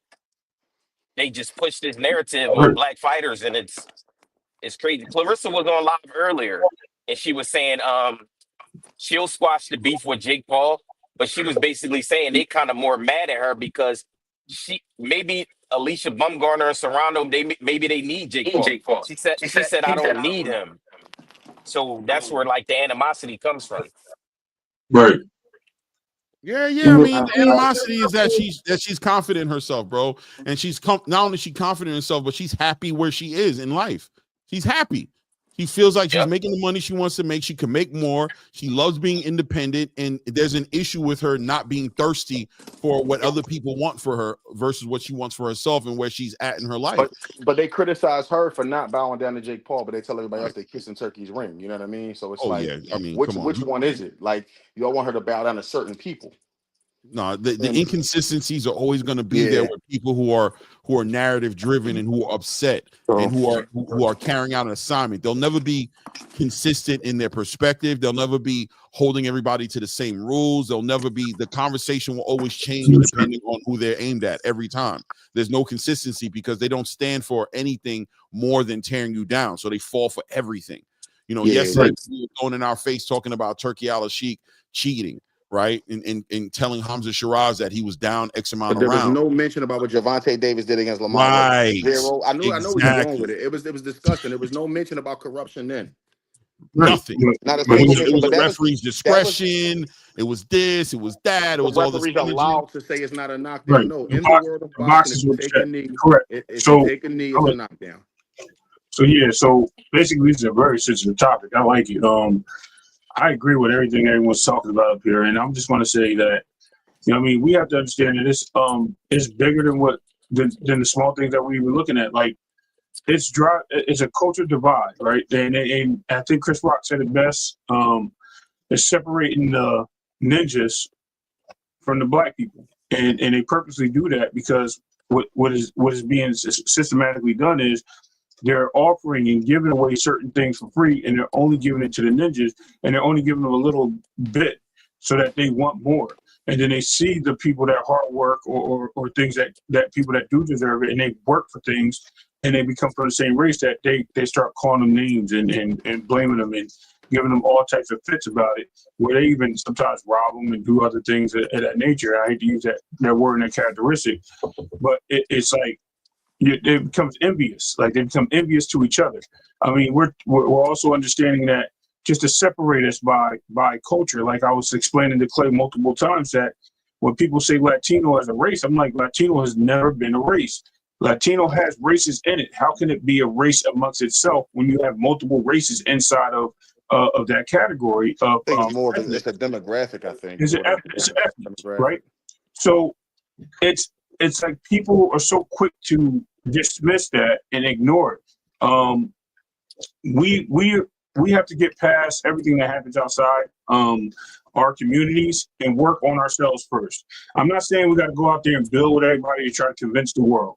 What I'm saying is, we have to understand that we have to call our brothers, and we have to support our brothers when we need to. We can't keep kicking each other's back in and thinking that I have to be better than you, the crab that tries to get to the top of the barrel, because someone's always going to pull you back, right? We have to get past all those things. And once we get past that, we will rise to the top, and we'll be able to live in peace and harmony, as Clay was saying, with love. Love yourself and love thy brother. That's it. End of story. And envy is worse than jealousy. You know what the reality is? That I remember a OG one time told me, don't watch who you watch who you ridicule and who you look down at, because that'll be the person that God chooses to have the message that's going to free you for the rest of your life, right? So a bum who you think ain't got nothing going for them would be the person that God will give the assignment to save your life, right? To get you and tell you that thing is going to change your life. And I'm telling you, the diabolical thing about this is, if we don't figure out how to drop the anger off of our shoulders, if we don't figure a way to shake this whole entire racism thing and get past it and start tapping into the development of if we don't stop taking on our colonizers' energy, we'll never get out of it. The reality is, and I know people don't want to hear it, you gotta forgive and you gotta let shit go, bro. The problem you gotta operate in your, you have to operate in your energy and in your resources and play the cards you've been dealt. Play them and stop complaining so much about the cards in your hand and rearrange them motherfuckers, move them around and figure out how to win this game because those are your cards. But see, Clay, the biggest problem we have right now no other cards with the ones that's in your hand. There are people who are comfortable being a coon. I'm sorry if I mess up the algorithm with that word. I'll just say the C word. There's people who are comfortable with it and they profit from it. So they'll never stop. Don't say C word. I'm sorry. Yeah, I won't say the C word. I think the C word is for me, it's the gatekeeper. It's a black gatekeeper for white supremacists. And they kind of like, they say the things that racist white people can't say because they'll be called racist. So they say it on their behalf. And then you get all the white people who really want to say this stuff but can't because they're scared of being labeled as a racist. They will rally around that person. That's why when you go through Jason Whitlock's comments on Twitter, there's nothing but middle-aged white men. Yeah, Jason, tell them, Jason. But if they say it, oh, you're a racist for sure. But they can't say it. You know what I mean? Jason Whitlock provides the car and they just all jump in it. But they can't drive the car because then they'll lose their job. I ain't gonna lie. I don't see it the same. I feel like the word coon is toxic because you got people out here that are really trying to. You got people out here who are at war with the stereotype, the conditioning, and the weight of carrying that on their shoulders as they move through life, right? Yeah. And they fight it every day, and they fight their own people because their own people fight them for their mind state, and they get called coons, bro. Like the reality is that the war, the race war going on is equally on both sides being carried out and keeping it alive, right? So your inability to say that, you know what, I'm going to work, play, and operate inside this system and dominate as best as I can and pass on what I can to the next generation, to my children, and have them be thorough and take self-accountability. When you're looking at Sexy Red and you're looking at all the things that we allow our community to just be drowning in and how it's affecting us, conditioning us to prioritize our own policing and checks and balances in our community in a positive way before we can even entertain demanding so much from outside of our community. You know what I'm saying? Because it gets at a certain point, the silliness of it all is that if you were on the opposite side of the conversation, you'd move the same damn way. You'd move the same damn way if you saw the influence of that toxic shit that's tearing down your community, tearing down another community, leaking and bleeding into your home and tearing down your children in your community. You'd be just as defensive. You put up even higher fences. You'd be just as adverse and indifferent with that whole entire process as anybody else would, bro. See, I think he made a good point on the C word. I just think he used a bad example. When I look at people like that with gatekeepers is judge like Clarence Thomas. So Clarence Thomas is a person that has one of the highest seats in the government. Supreme Court judges retire when they want to or when they die. They are there. Once they get placed on that seat, they are there for the rest of their lives if they want to be. Clarence Thomas used DEI and affirmative action to get to where he's at. But once he got to where he was at, he got to the top. He pulled the ladder up and then started to bash it and say how it was bad for blacks and minorities, not allowing other people the same opportunities that he had. Look at gatekeepers. I define gatekeepers as people like that.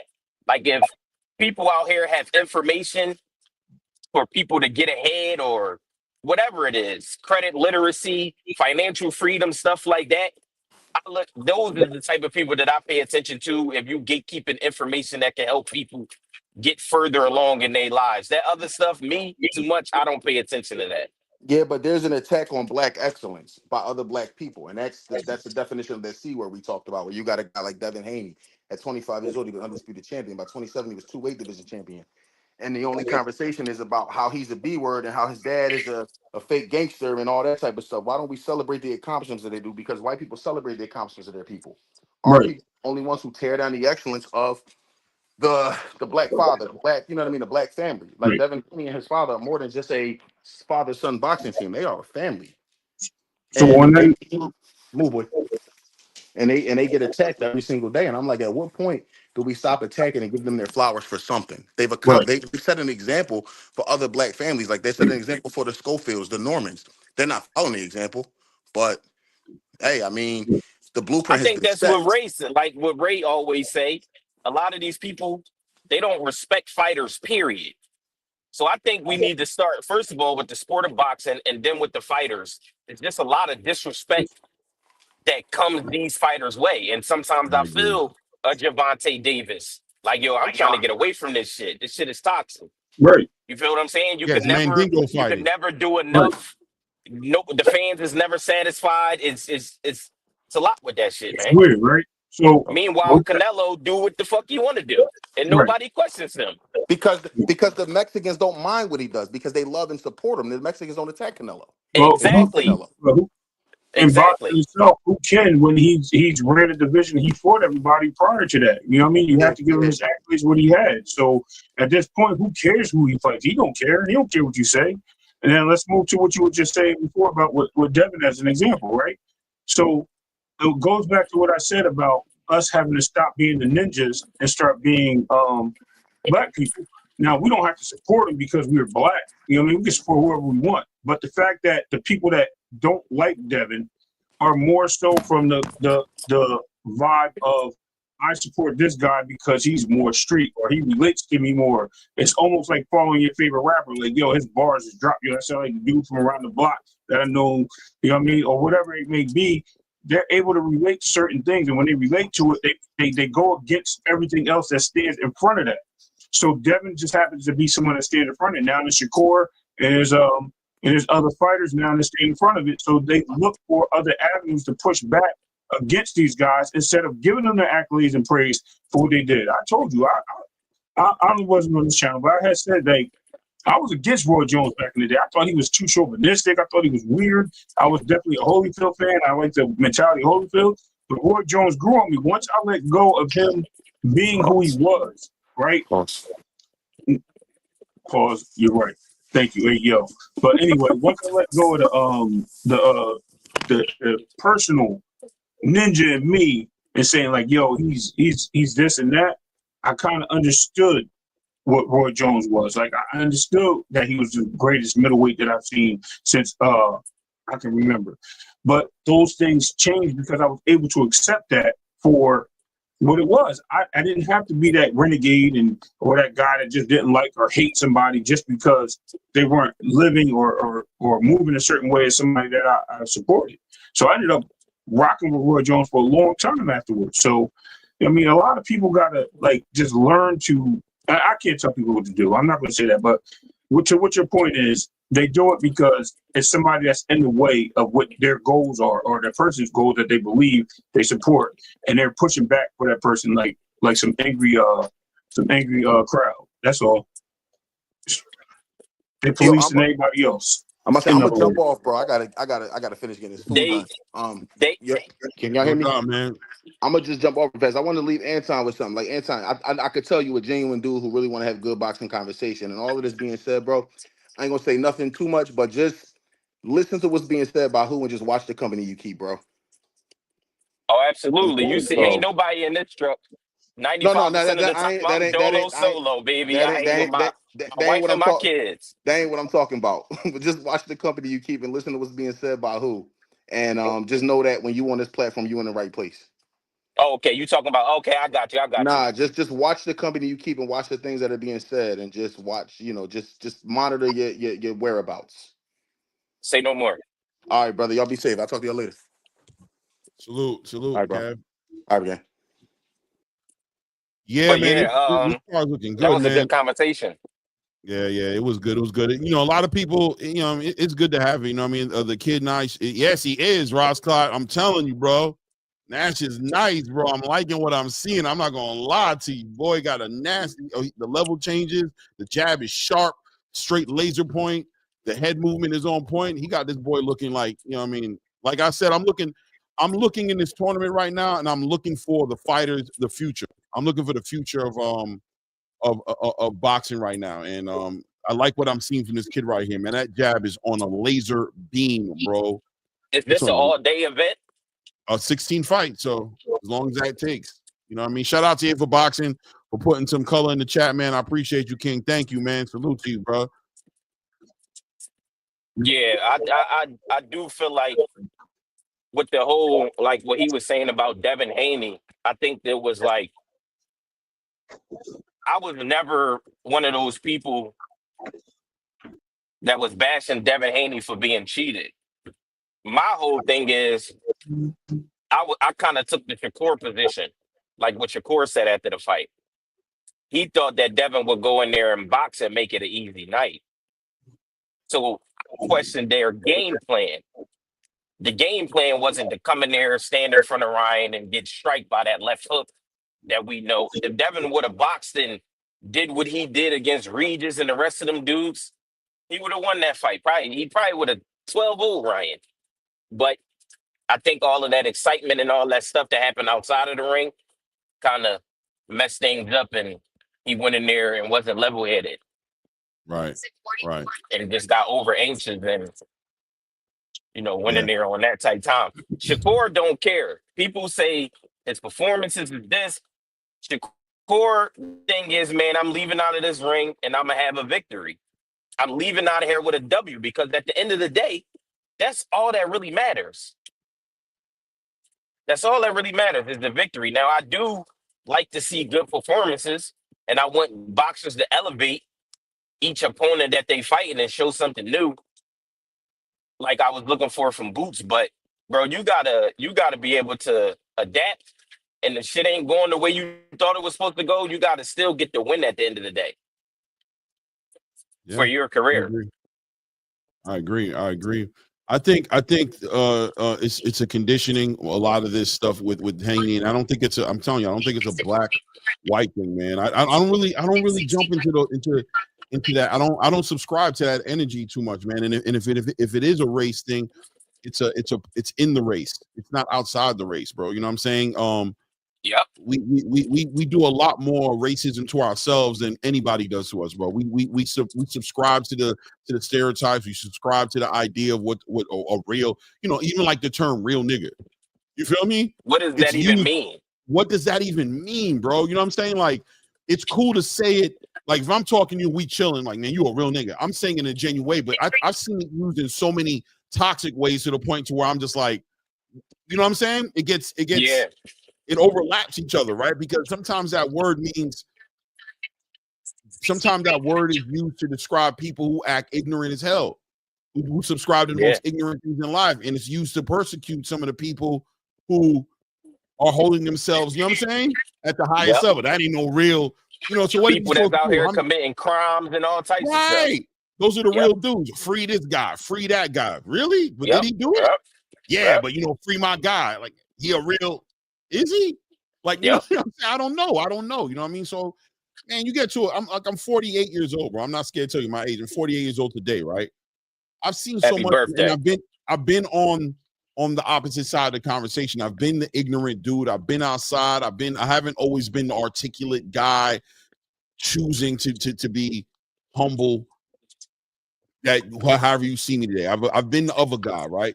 But the reality is the other guy that I was the pressure of being what I was supposed to be rather than being who I was, right?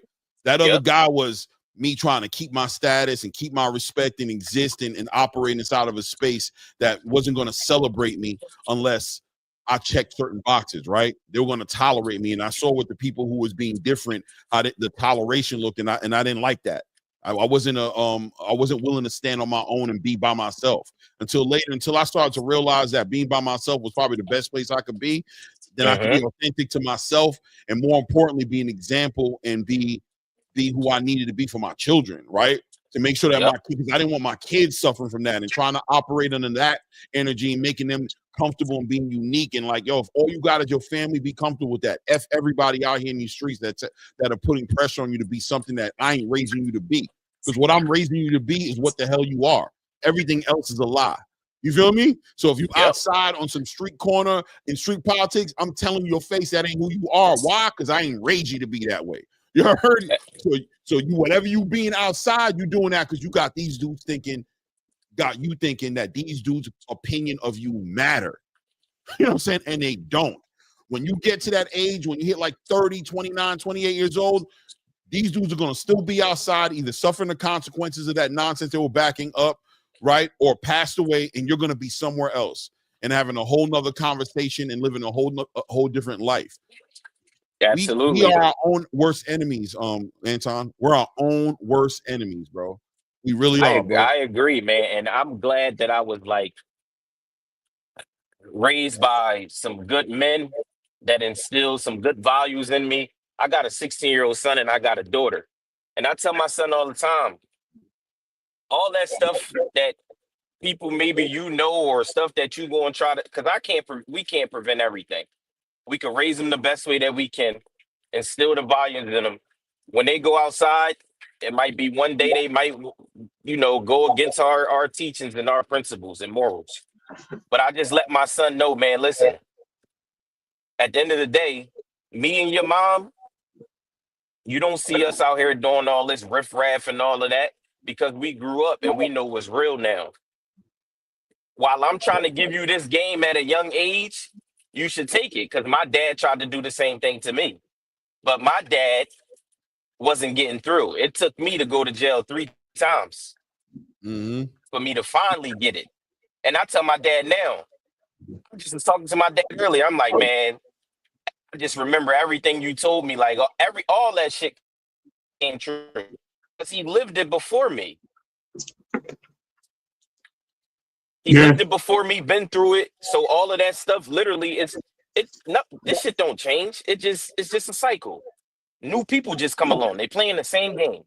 It might be the internet might be something new, and something new come along every few years. But other than that, man, the streets ain't never changed. It's grimy. The streets don't love nobody. I'm from Philly. This shit is wicked. This shit is wicked. I tell my son all that. We don't listen to no drill music and all. I don't play none of that, man. I don't play none of that. My son not really allowed to go spend the night at every people's crib. If I don't know their parents, you're not allowed over there because I don't know what goes on over there. Right. But I know what goes on in my home, and we don't subscribe to none of that. Right. And it's crazy, right, that we do that to our own kids and keep the community away from them. Where I think you said the same thing. I was telling Clay at one point. I grew up in the streets, bro. Like, I was roaming around. I was a hoodlum. I wasn't a thug. I'll keep it 100%. I was a hoodlum. I created some trouble, got into some fights, you know what I mean? But I never was out there trying to provoke violence and do crazy stuff. I just was out there defending myself. I tried to play sports and keep myself active and away from certain things, but I had to walk through the block. To go to the park, I had to walk through the block. To go to the store, I had to walk through the block. To go do my laundry, I had to walk through the block. So the people knew who I was. You know what I mean? I had family that was out there, so it is what it is. But at the end of the day, like, let's keep it 100. I lived that so my son doesn't have to. So I know what's out there. You know what I mean? I have that lifestyle. But now when I tell him, like, yo, I feel bad that you guys can't interact with certain people because I see how certain kids are in your situations. And you can't, you know what I mean? I got to keep you away from that because I want you to be focused on certain things and chasing your dreams. It kind of also hurts when I'm like, my son, like, yo, he don't have a social life. He's like, yo, I only know people on the internet and playing games and, people in school is this way and that way. And I'm like, I get it. But at the same time, you're going to see when you get older how it'll be better for you. Now, I'm not telling you it's the best thing because he has family too. You know what I mean? He has cousins and aunts, uncles, etc. But it also gives you like a feeling that he'll get older and appreciate that I did love him enough to try to keep him away from certain things. But I don't want him thinking that he can't be down, like you say, he don't listen to certain music. I tell him, like, don't listen to this, don't listen to that, same way. But I try to give him my taste of music. I try to, like, look, this is what we grew up with. This is how we roll. Like, this is, again, the beat of the drum. And I always want these guys to understand that, even my kids and other kids out there, even adults that have kids, your kid is who you make them to be, man. It's our community. That's why I said our community has to grow. We didn't grow at our ages, right? A lot of us in our age, we didn't have 2-family homes. Some of us did. Now you're seeing more 2-family homes in the Black community because we want what's best for our kids. You see more kids in sports because we want what's best for our kids. But you have certain things in the communities where some people don't know how to let go of the system, and they want to stay in that system because they just want to be like, yo, I'm that dude, I'm this and that. Let me tell you something. All of us up here, I can pretty much assure you, is like that, right? But it's a point that you got to get me to get like that at these days. I'm not going to be relevant, and I don't think a lot of people our age is going to be out there to try to prove ourselves to another man. Like, for what? We're past that. We passed that, right? So let's keep it a buck, and let's just be like, yo, look, man, you right, you got that. Let's dap it up, or let me just get away from you, because my patience is being tested. I mean, they talk about this all the time. And once you can start testing our patience, we become violent, right? Men are very violent with our emotions. Clay told me this story about men's emotions and being in their emotions and feelings. We get violent. We don't work things out. We get violent. We get testy. We want to see who got the biggest sack, and we just go at it. And it leads to deaths and other things and crazy beefs. Instead of just, all right, you got that. I'm going home. I got my kids to worry about, man. You know what I mean? Stay over there, bro. You know what I mean? Use the powers that be to walk away. But at the end of the day, man, all this conversation we having is about where we need to be and how we should be in the communities and to build ourselves up. And I hate to bring myself in as an example, but this is the way of life, man. We just got to learn to let these things go and stop trying to be so damn tough all the time, even as grown ass men in our 50s. More importantly, as grown ass man, shit, we definitely at this point in your life, you see out here at 50 years old acting tough, bro. Yo, bro, it's an issue, man. Right? Yeah, I don't know how people subscribe to all that. The shit going on now with 50 Cent and Ja Rule still beefing 20 years later. Like, bro, that shit is corny, bro. Like, come on, man. Y'all millionaires. We don't even believe y'all no more. Exactly. We don't even believe y'all. It's for the money. Oh, we know it's for the money at this point. Well, they're having a good time. You know what I mean? What it is it's energy they can afford to do. They're having a good time, but I don't think they're taking the accountability of the effect it's having to the younger people. You know what I mean? Like, I think they know it ain't nothing, right? They understand that they not really beefing. These dudes ain't finna fade each other in the mall if they see each other at a show, or you know what I mean? They know better than that. We got too much to lose. We getting too much money. We got too many people living off us. We raising our own children. We ain't going out like that. I'll probably smile at you at an event if I see you. Like, go ahead, bro. But at the end of the day, you're doing it to have a good time and you're being entertaining, but you're also influencing a generation of people who feel like that's what they're supposed to be doing if they're looking at you that way. You know what I mean? And our job, I think, is to make sure that our kids are the best, trying our best to make ourselves our kids' biggest influences. Try to keep it there, let your kids know, like, regularly, like, do not look up to these people, bro. Not because they're bad people, but because they don't have the responsibility or accountability to you to show you the right thing. And they're there to be entertainment. Laugh at them, have a good time, but nah, you ain't supposed to be trying to be like nobody you see on no damn television. Not even a LeBron, not a Michael Jordan, none of them, because they're there to do what they do, which is play basketball and entertain you. They're not there to be your example. They're not there to be your hero. They're not, you know what I mean? But we also have to move in accordance with what we want them to be, right? And that's what we have to do. And that old saying, "Do as I say, not as I do," is not. It's not real. It's not reality driven. It's you trying to keep your ignorance, but at the same time, ask more of your children. You got to operate. You have to operate accordingly, and you have to be a living example. And if you're not going to do that, then you've lost the battle. It is what it is, man. That it's just as simple as that, bro. If you don't want your kids cussing, guess what? You got to stop doing. You heard? If you don't want your kids womanizing, brother, guess what you got to do?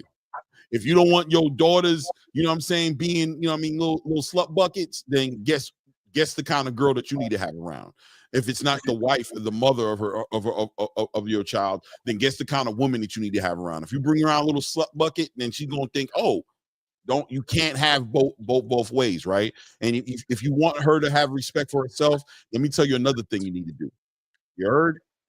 You need to have respect for the people she's looking up towards as well. I mean, it's easier said than done. That's a great point. There. You know what I mean? You know what I mean by that. You know what I'm saying? Yes. It means if you out there, you know what I mean? If you're over here trashing, you know what I mean? Who she Yep. looking up at, then you know what I'm saying?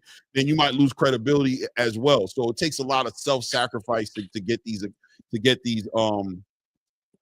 accomplishments, or you know what I'm saying, to get these results. It takes a lot of self-sacrifice to use a parent for your children and for your community. You know what I mean? Shout out to Michael Jackson, man. It's that man in the mirror, right? You better hold that person. You better hold that person accountable and be what you're trying to see, bro. Because all you do right here trying to see something outside of what you are, it's really a big joke going on out here. You feel me? Just know that you can't ask nobody to do more than you willing to do with your damn self. You look dumb even doing it.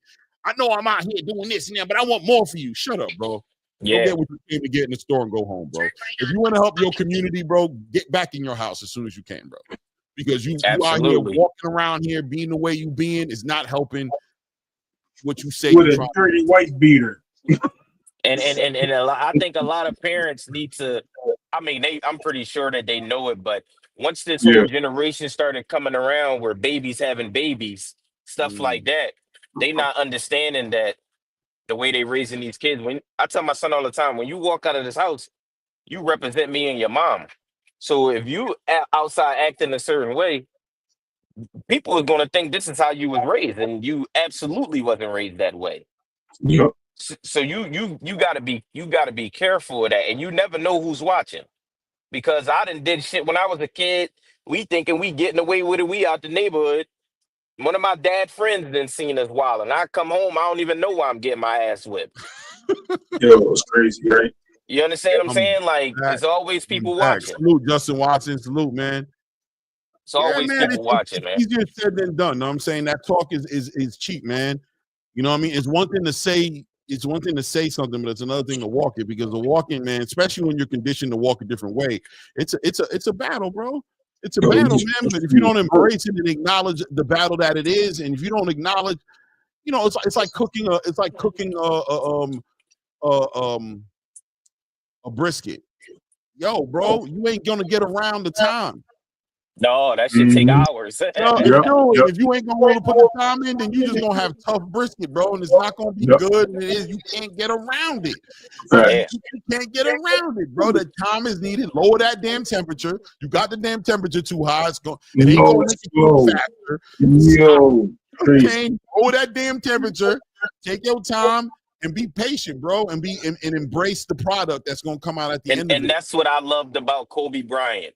Because Kobe used to say something. It's not about playing the game and all this.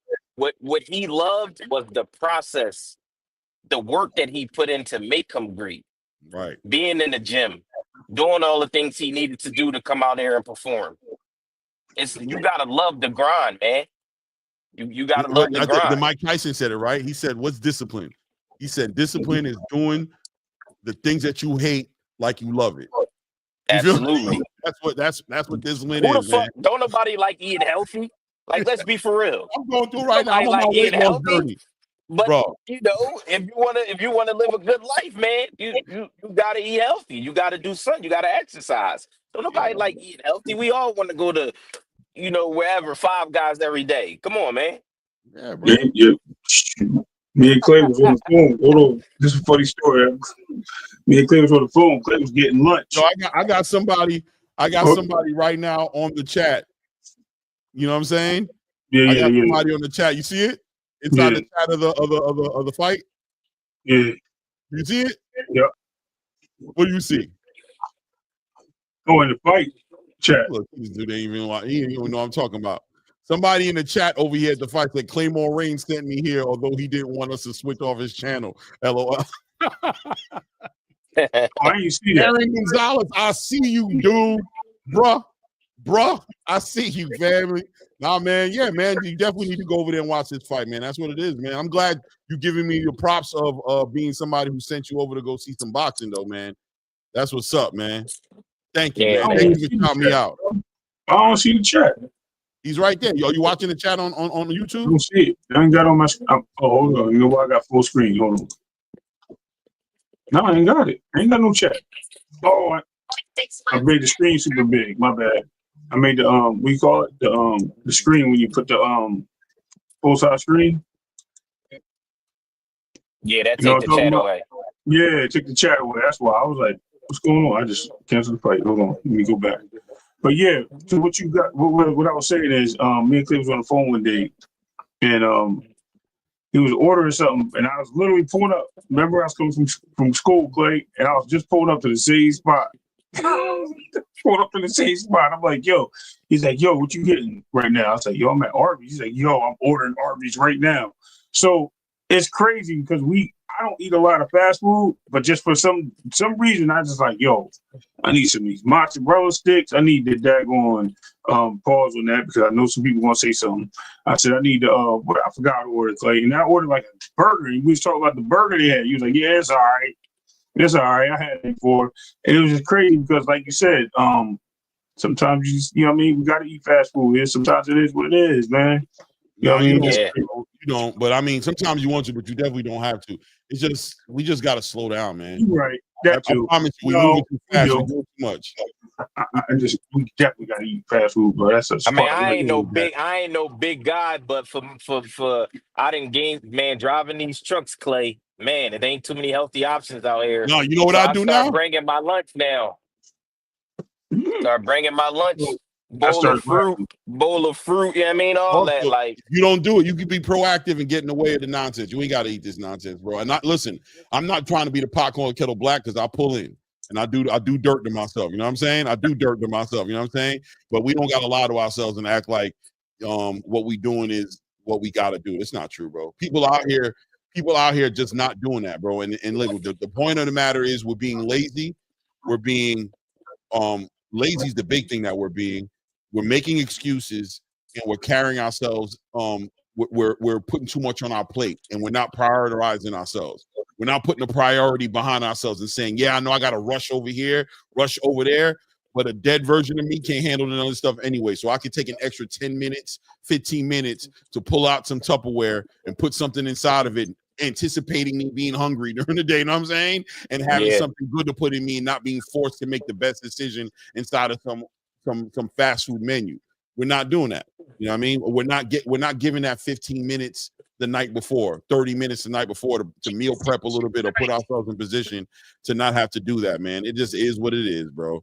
Some and people that's have all it takes, a few minutes. That's it. And I swear, it's just like the driving. You drive the truck, right? So you understand what I'm saying. How many people you see speeding past you, doing something, putting their lives in danger? You pull up into the lot like 10 minutes after they did.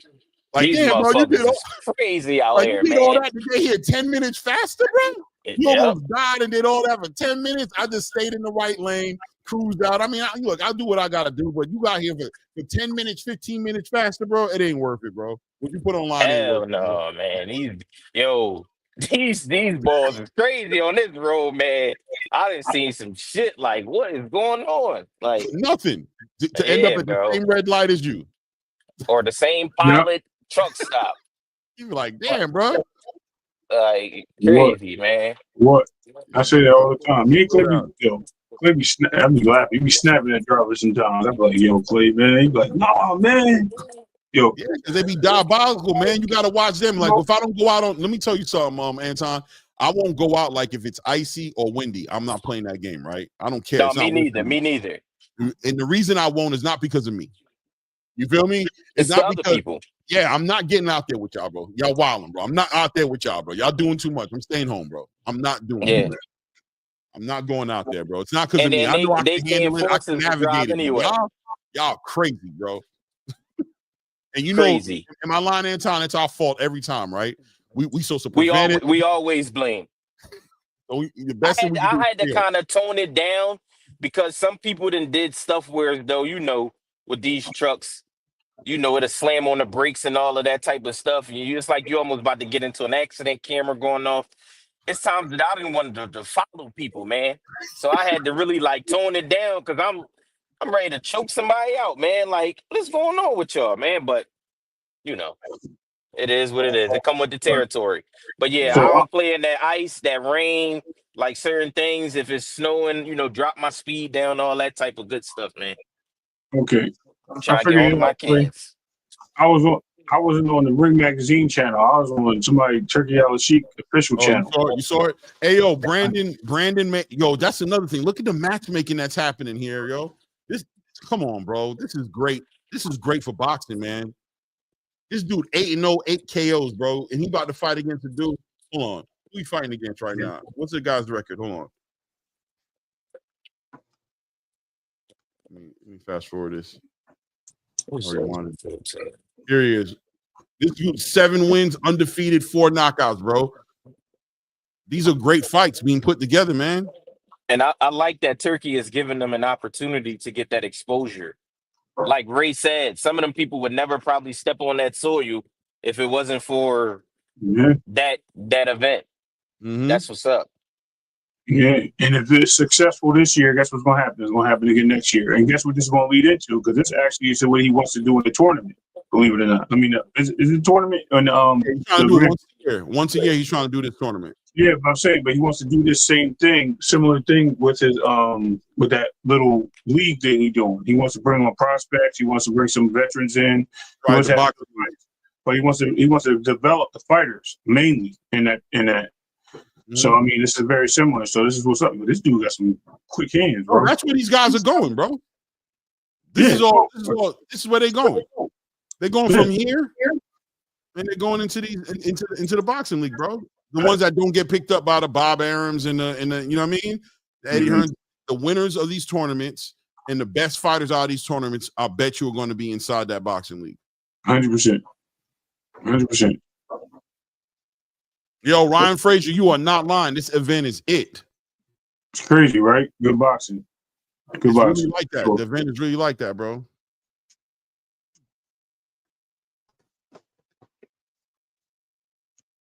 What the heck? Ooh, nice. Yo, he just jumped through. Yo, he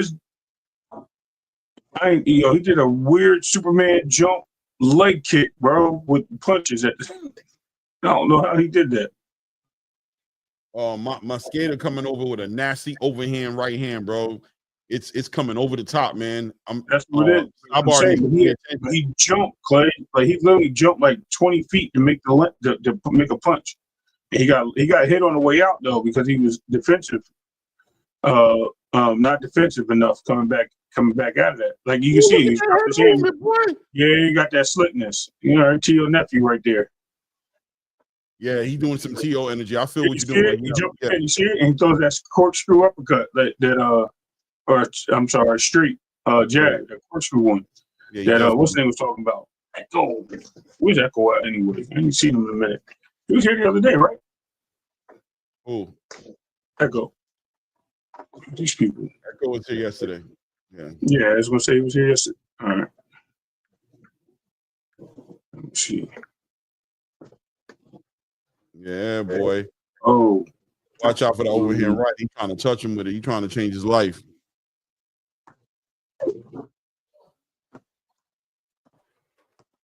Yeah, what happened? I don't know. It all of a sudden. Anyway, look, it's about 3 hours. I got some stuff to do. I ain't gonna lie, guys, man. It was a good time, man. Keep on watching the fight. That's what I'm gonna be doing for the whole day, catching the rest of this fight. I should be on with Blue a little bit later. Salute to you guys, man. I'll let Ray close it out. You know what I mean? Yeah. Absolutely, man. I just want to say, man, great build today. I'm glad we got to talk about something outside of boxing a little bit, even though it has something to do with our community and some parts of boxing. Great attendance. I'm glad we're getting this Grand Prix. We get to see something new in action right now, and it looks good for the sport. I'm glad we got some big players in the building. Ryan Frazier, go subscribe. Thomas Hill, go subscribe. So, Thomas, when did you go live? Because I missed it. I heard about it.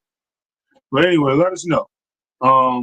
Big out to ETB in the building, Nick J in Queens of Boxing. You know what I mean? Go subscribe. And other people of sorts. But listen, man, I just want to say, Clay, man, when it comes to what we see in the boxing ring and when it comes to outside with the parents, we have to learn to let go. We have to learn, stop trying to live our lives through our kids because they're different than us and they're not the same. And once we get in the way of that, we create turmoil. It may not happen right away. Oh, good. Echo. I was just asking about you, man. Just asking about you. It creates turmoil and it creates discomfort, and it can create more than that as it plays out in front of us as fans of the sport. So, my advice to people out there is just sit back, relax, let things turn up, wait for the things to develop before you start really throwing the football 100 yards and thinking you're going to score and you don't see that defensive back, because something will get intercepted and ran back for a touchdown. So just be smart, be safe. I have nothing else, Clay. That being said, man, salute to everybody in the building, man. Thank you for showing up. Remember to hit the like before you leave. Subscribe if you haven't subscribed to the channel. I appreciate all love. Thank you for all the super chats that are in the chat today. Thank you for all the well wishes. It's the birthday boys day, you know what I mean? And I appreciate the recognition. Shout them out. Thank you, man. And that being said, at this point, yeah.